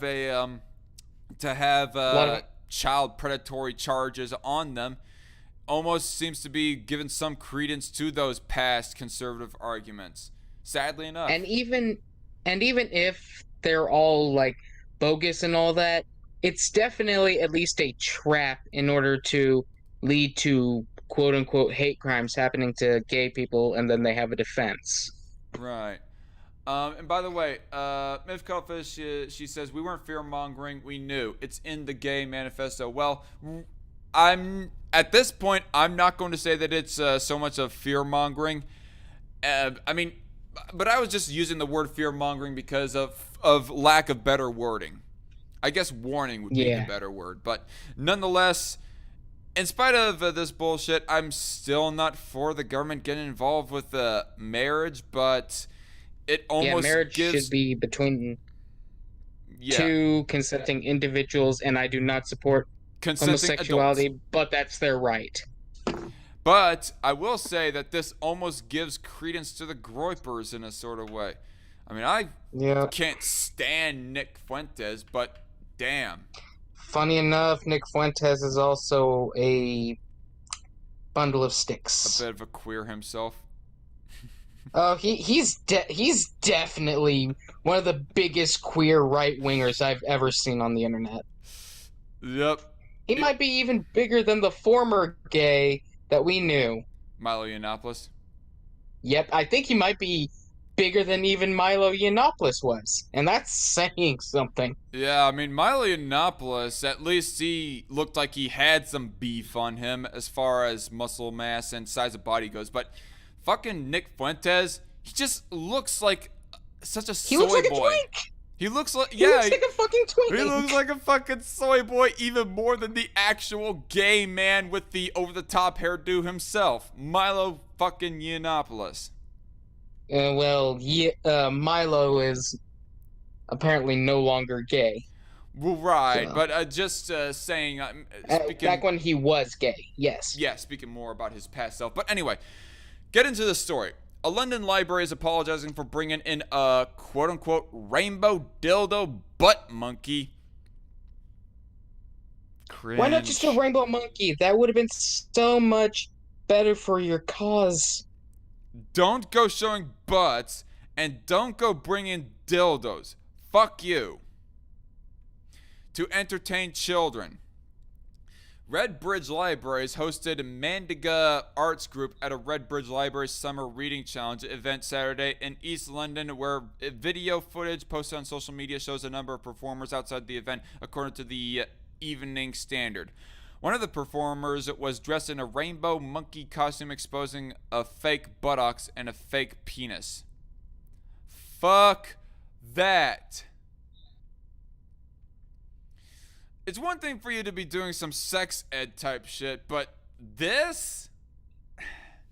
You know, I even start getting a little bit more antsy about the idea of sex ed. Like, there was one point in which I was actually lenient to the idea of sex ed. Like, if a teenager is going to really be that insistent on being curious about sexuality, the least you can do is tell him how to, you know, use a condom or whatever. But with the sort of degeneracy that we are seeing that kids are being exposed to, that is not even education related, it makes me go almost want to retract that position. Actually, I am slowly retracting on that position, quite frankly. Ugh. A London library, I'm sorry, I'm not going to be like one of those boomer fundy conservatives who are definitely all like abstinence only. But I think abstinence should still be the preference, regardless of whether or not some, you know, sex-happy liberal wants to be saying that abstinence does not work and says that we need to have some sex education of some sorts, whatever. But nonetheless, I'm getting ahead of myself. A London library is apologizing for hosting an event where an actor described as a rainbow dildo butt monkey reportedly entertained children. Redbridge Libraries hosted the Mandiga Arts Group at a Redbridge Library Summer Reading Challenge event Saturday in East London, the Evening Standard reported. Video footage and photographs posted on social media shows a number of performers outside the event, including an individual dressed in a rainbow monkey costume exposing a fake buttocks and a fake penis. This belongs in an adult sex shop, nothing more. This does not belong being exposed to children's faces. Period. Why did they think this was a good idea? I don't know. People are bored nowadays, I guess. It's apparently GTA 5 is not entertaining enough anymore. Yeah, because the satire from there totally isn't very funny and time-worthy. Because, sorry, what? The satire from GTA 5 is totally not, you know, time-fulfilling or anything. Right. It is not immediately clear who the performer was. Find him, track him down, string him up. He's a fucking idiot. Can we at least, like, give him 10 in jail? We'll let him run for an hour, then we'll track him down. Alright. Can a word capture the spirit of an age? Images certainly can, tweeted Twitter user Dr. Jane Harris. In future, when we think back on the zeitgeist of 2021, we may remember Rainbow Dildo Butt Monkey. I'm just gonna call him Good Lord. Pathetic Rainbow Monkey. I hate our current world. I'm done. I'm dying right now, y'all. It's so painful. It really is. And by the way, I'm leaning back in my chair if it sounds so distant and echoey right now. That's what I thought you did. Fuck. You put into perspective like that, this is the type of bullshit that I'm gonna end up telling my grandchildren if I ever end up having grandchildren. Yes, I will tell you the story of the Rainbow Dildo Butt Monkey of 2021. As a warning, my child. Yes, if you do that, I will find you and track you down. I should not even be having to mention of this type of stuff to children. Like, This includes cuties as well, but Cuties, then you had fucking Will Come For Your Children, then Rainbow Dildo Butt Monkey. What's next? Larry the Lazy Turtle raping a fucking rabbit? wow. I just gotta say, my soul hurts right now, y'all. Whatever This soul is is not left helping my anyways. cigarette addiction, dear God. This is the type of shit that makes you want to smoke, yeah. And wonder how on earth we descended to thinking that this was suitable entertainment for children. This is what happens when you give people too much freedom to do shit. Like this. Janice Turner on Twitter says, I would really love a detailed breakdown of the commissioning process whereby Redbridge Council commissioned the Rainbow Dildo Butt Monkey as a means to teach children to read. What? To teach children to read? Just do the Rainbow Monkey instead of the dildo butt bullshit, at the very least. Oh yeah, because people are totally writing like full essays with dildo-shaped pencils. If they do that, I'm gonna find that place and just burn it. Ugh. My microphone almost dropped. Hopefully my audio is still okay. Quit ruining kids' childhood and let them have childhood, for fuck's sake. Yeah. Kids should be kids, not have to worry about socioeconomics, homosexuality, and other degenerate or complex things. Miffed Cuttlefish says the Crusader in me is sharpening her blade furiously. You know what? You should have kept your name at the Crusader, JJ, just for the sake of this shit right here. I might have it in Time for fucking quotation crusade. marks. Somebody call the Emperor's Adeptus Astartes down and save us from this madness. The Reformed Crusader. Right. By the way, Miff Cuttlefish also says Mandigo is a universally understood term. Like the name Mandiga didn't tip him off. Mandingo? Explain, please. Mandigo, I don't know what that term is, Cuttlefish. Please explain in the live chat. I typed in Mandigo and it talked about strawberries. Well, maybe there's like a colloquial, like... Oh no, Mandigo, it's a man's private part. Oh, what? Fuck. Thanks, Urban Dictionary. I totally needed to know that. Okay, so Janice Turner continued. I mean, how many librarian and counselor eyes had to behold the Rainbow Dildo Butt Monkey before he was released into the wild to delight the children of Redbridge? Just child predatory type shit is totally delighting. Usually a black man. Oh dear God. Anyway, both Mandiga Arts and the library apologized in tweets over the weekend. Redbridge Library's tweet distanced the library from the decision to bring the Rainbow Dildo Butt Monkey to perform for the children.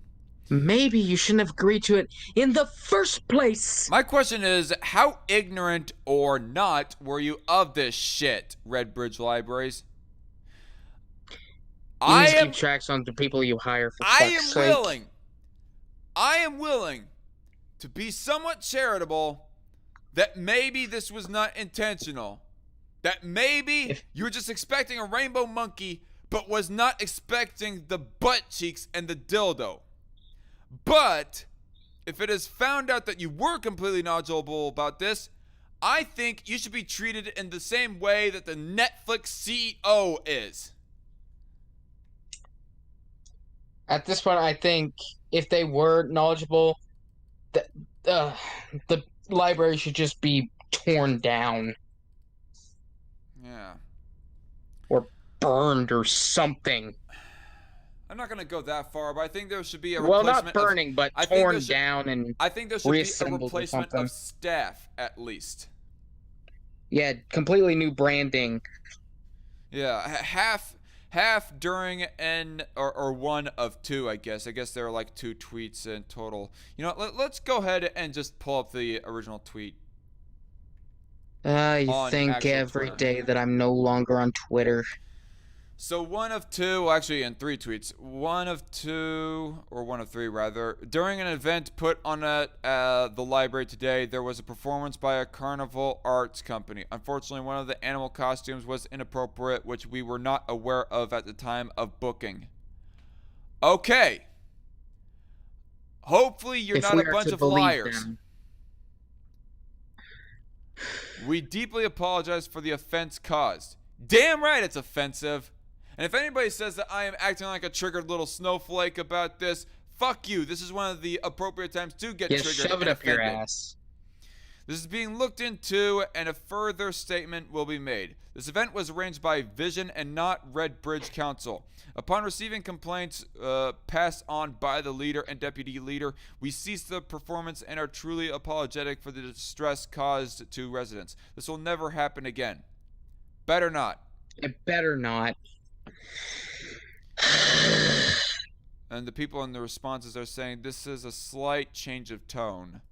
What do you mean? Let's see what this screen cap says. Wait, is Redbridge Library an American? I thought it was British. It is British. It is British. Redbridge Library's Meddlesome Monkey at Good Maze Library. Did you catch the Mandiga Arts Trio for an impromptu visit and story? Be on the lookout, George Lane, as the Royal Strawberry, Meddlesome Monkey, and Flamboyant Frog head your way. Flamboyant Frog? Wow. They had to have known, because flamboyant, usually at least, means fucking gay.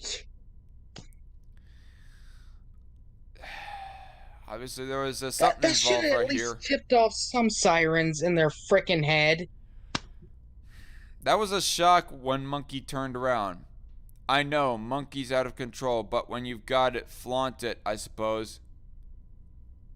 What? They were knowledgeable and...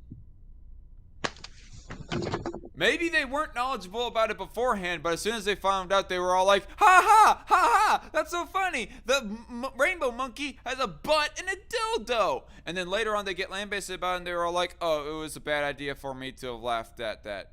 Oh. Yeah, okay, as soon as they got backlash, they were like, we're so sorry. You fucking fucksticks. Okay. I've never heard of American Library. Dude assumed it was America. Gosh damn it. I've never heard of an American library. Yeah, fuck you. You don't... This is what you get for assuming without doing at least some form of research. Glad we homeschooled? What? Okay, that's an insult to me and my group because I'm a proud homeschooler. I went through homeschooling as well, and it was... I disband from this guy right here. I hold no associations with this particular homeschooler right here. Just saying. Hopefully people said this is from England, you absolute wanker. You know, because Britain. No, I gotcha. I'm just saying for people that don't understand, because people are idiots nowadays. Mythco Fish was all like, bullshit. Yeah, this is complete bullshit. It was complete bullshit. Redbridge, you know what? Fuck them. Fuck them. Try them and replace them. And possibly even jail them even for allowing this bullshit. One of the 2 things is probably gonna happen, says JC Armitage, to this rainbow dildo butt monkey. Either he gets flatlined in Minecraft, or if the roaches actually go after him, he gets sodomized and flatlined in prison. Hopefully.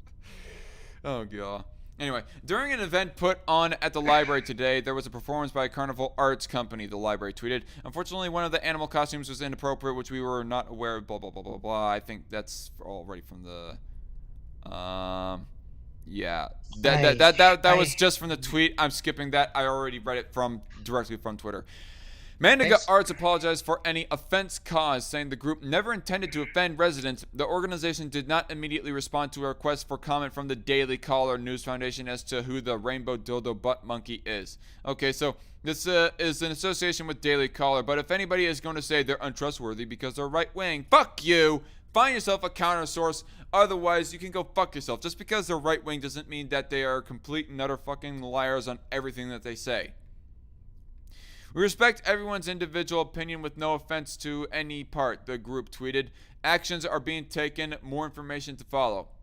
Vision, Redbridge Culture, and Leisure told the Evening Standard that it was utterly appalled by the unacceptable event at Redbridge Libraries on Saturday and said that it was organized by their independent leisure contractor Vision. The council's leader, Jess Athwell, however you pronounce that, also told the Evening Standard that all future performances are canceled. Haz Ahmed says, apparently this is meant to encourage kids in Redbridge to pick up reading for summer. How? Please tell me. This just makes me hate England even more. Please tell me the rationale behind these indecent costumes that were shown to families and done so publicly. Is this really necessary? Nope. Nope. Find these people, try them, punish them to the fullest extent, and then find new management. Dear God. Dear God, forgive us, please. We definitely need his forgiveness now. The contractor had commissioned characters to support the start of the summer reading challenge, but the costume in question was wholly inappropriate for the intended audience. RCL told the publication, a full and thorough investigation into how this incident happened has been launched and stringent action will be taken. Hopefully. Do it! We sincerely apologize for the offense and distress this has caused. The event bears similarities to drag queen story hours. No, I'll say this is worse than drag queen story hours. Like, yeah, I don't This is like escalated to 100 compared to that. I mean, drag queens, they get sexual pleasure out of the costumes that they go wearing, and they're doing it in front of kids. That's bad enough. But no, this faggot monkey right here is full on showing plastic butt and dick right here to children. That's worse than a milquetoast drag queen. Honestly. Which started out as niche events on the West Coast but have spread to libraries and schools across the U.S. Apparently, drag queens are okay to teach your kid how to fucking read even though it has a history of sexual pleasure. Yeah. The official Drag Queen Story Hour website boasts over 40 independently operated chapters across the U.S., including in New York City, D.C., and Chicago, as well as international chapters in Tokyo, Australia, Europe, and Mexico. The events are typically designed to be about 45 minutes long for children aged 3 to 8 years old and intend to capture children's imagination and help explore their gender fluidity through glamorous, positive, and oh dear God, they're corrupting the kids. Role models, according to the Drag Queen Story Hour's official website. So you're admitting you're trying to brainwash kids. Wonderful! Mask off. Mask ripped off, thrown to the side, and then they proceed to sodomize you.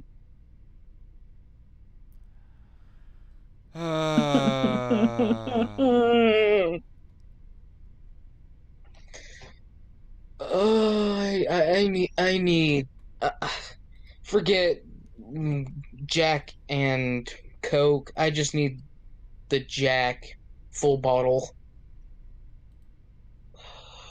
Yep. If people think I'm overacting, I'm not. This actually hurts. Yeah. It's like throwing my soul into a volcano. Yeah. The Game Manifesto said they would. At this point, I believe it. This hurts. It almost feels like a sin just to be reporting about this sort of story. It's Jesus, Jesus, please forgive me, and please shower my soul so as that I don't feel so hollow and empty and poisoned from talking about this degeneracy. Ugh. This is beyond vile. If there's another word meaning something stronger than vile, that's the frickin' word. Anyway, I need a stiff drink before I go to bed tonight, honestly, but it's 10:04 here in Wichita. Stream has been going for 2 hours and 34 minutes. This is where we're gonna wrap it up, folks. But actually, that was all the articles that I had, nonetheless. But yeah, either way, this is the end. Thankfully, you left that for the last. What do you have to say in closing, JJ, for Strike First News? This world needs to burn. Yeah. Yeah. Yeah. Fuck it. Fuck 'em. Just like in Rambo 3. Fuck 'em. Boom. Anyway, if for any of y'all that got some sort of kick out of this live stream, please don't forget to hit that like button. It will at least give some encouragement for us to keep on powering on through this journey of ours. It'll definitely give me some encouragement to keep on coming on these live streams, because it's bad enough that I get some pre-stream anxiety from doing these live streams. I mean, honestly, folks. But it's even worse when I have to put up and find out about this sort of degenerate shit that makes one, like, lose their hope in humanity. So please, hit the like button down below if you got something out of this, and I sure hope you did get something out of this. Maybe some entertainment aspect out of the earlier portions of this live stream. But I'm sorry to end it on such a sour and degenerate note. Maybe I should have, like, I don't know, rearranged or something, but nonetheless. God needs to reload an earlier save point, says Myth Cuttlefish. Yes. Oh no need to worry about that. He's gonna delete this and start a whole new game. Hopefully in our lifetime. Right. So anyway, that's all I have to say. I am the Dark Conservatarian. This is my co-host, JJ, aka Jonah Williamson, for coming on. I like to thank you a lot, JJ, for coming on.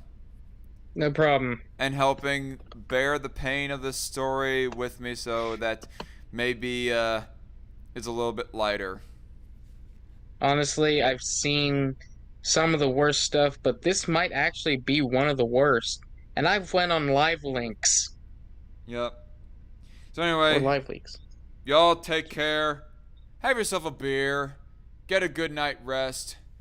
Good night. Stay safe. Stay clean with your soul. God bless.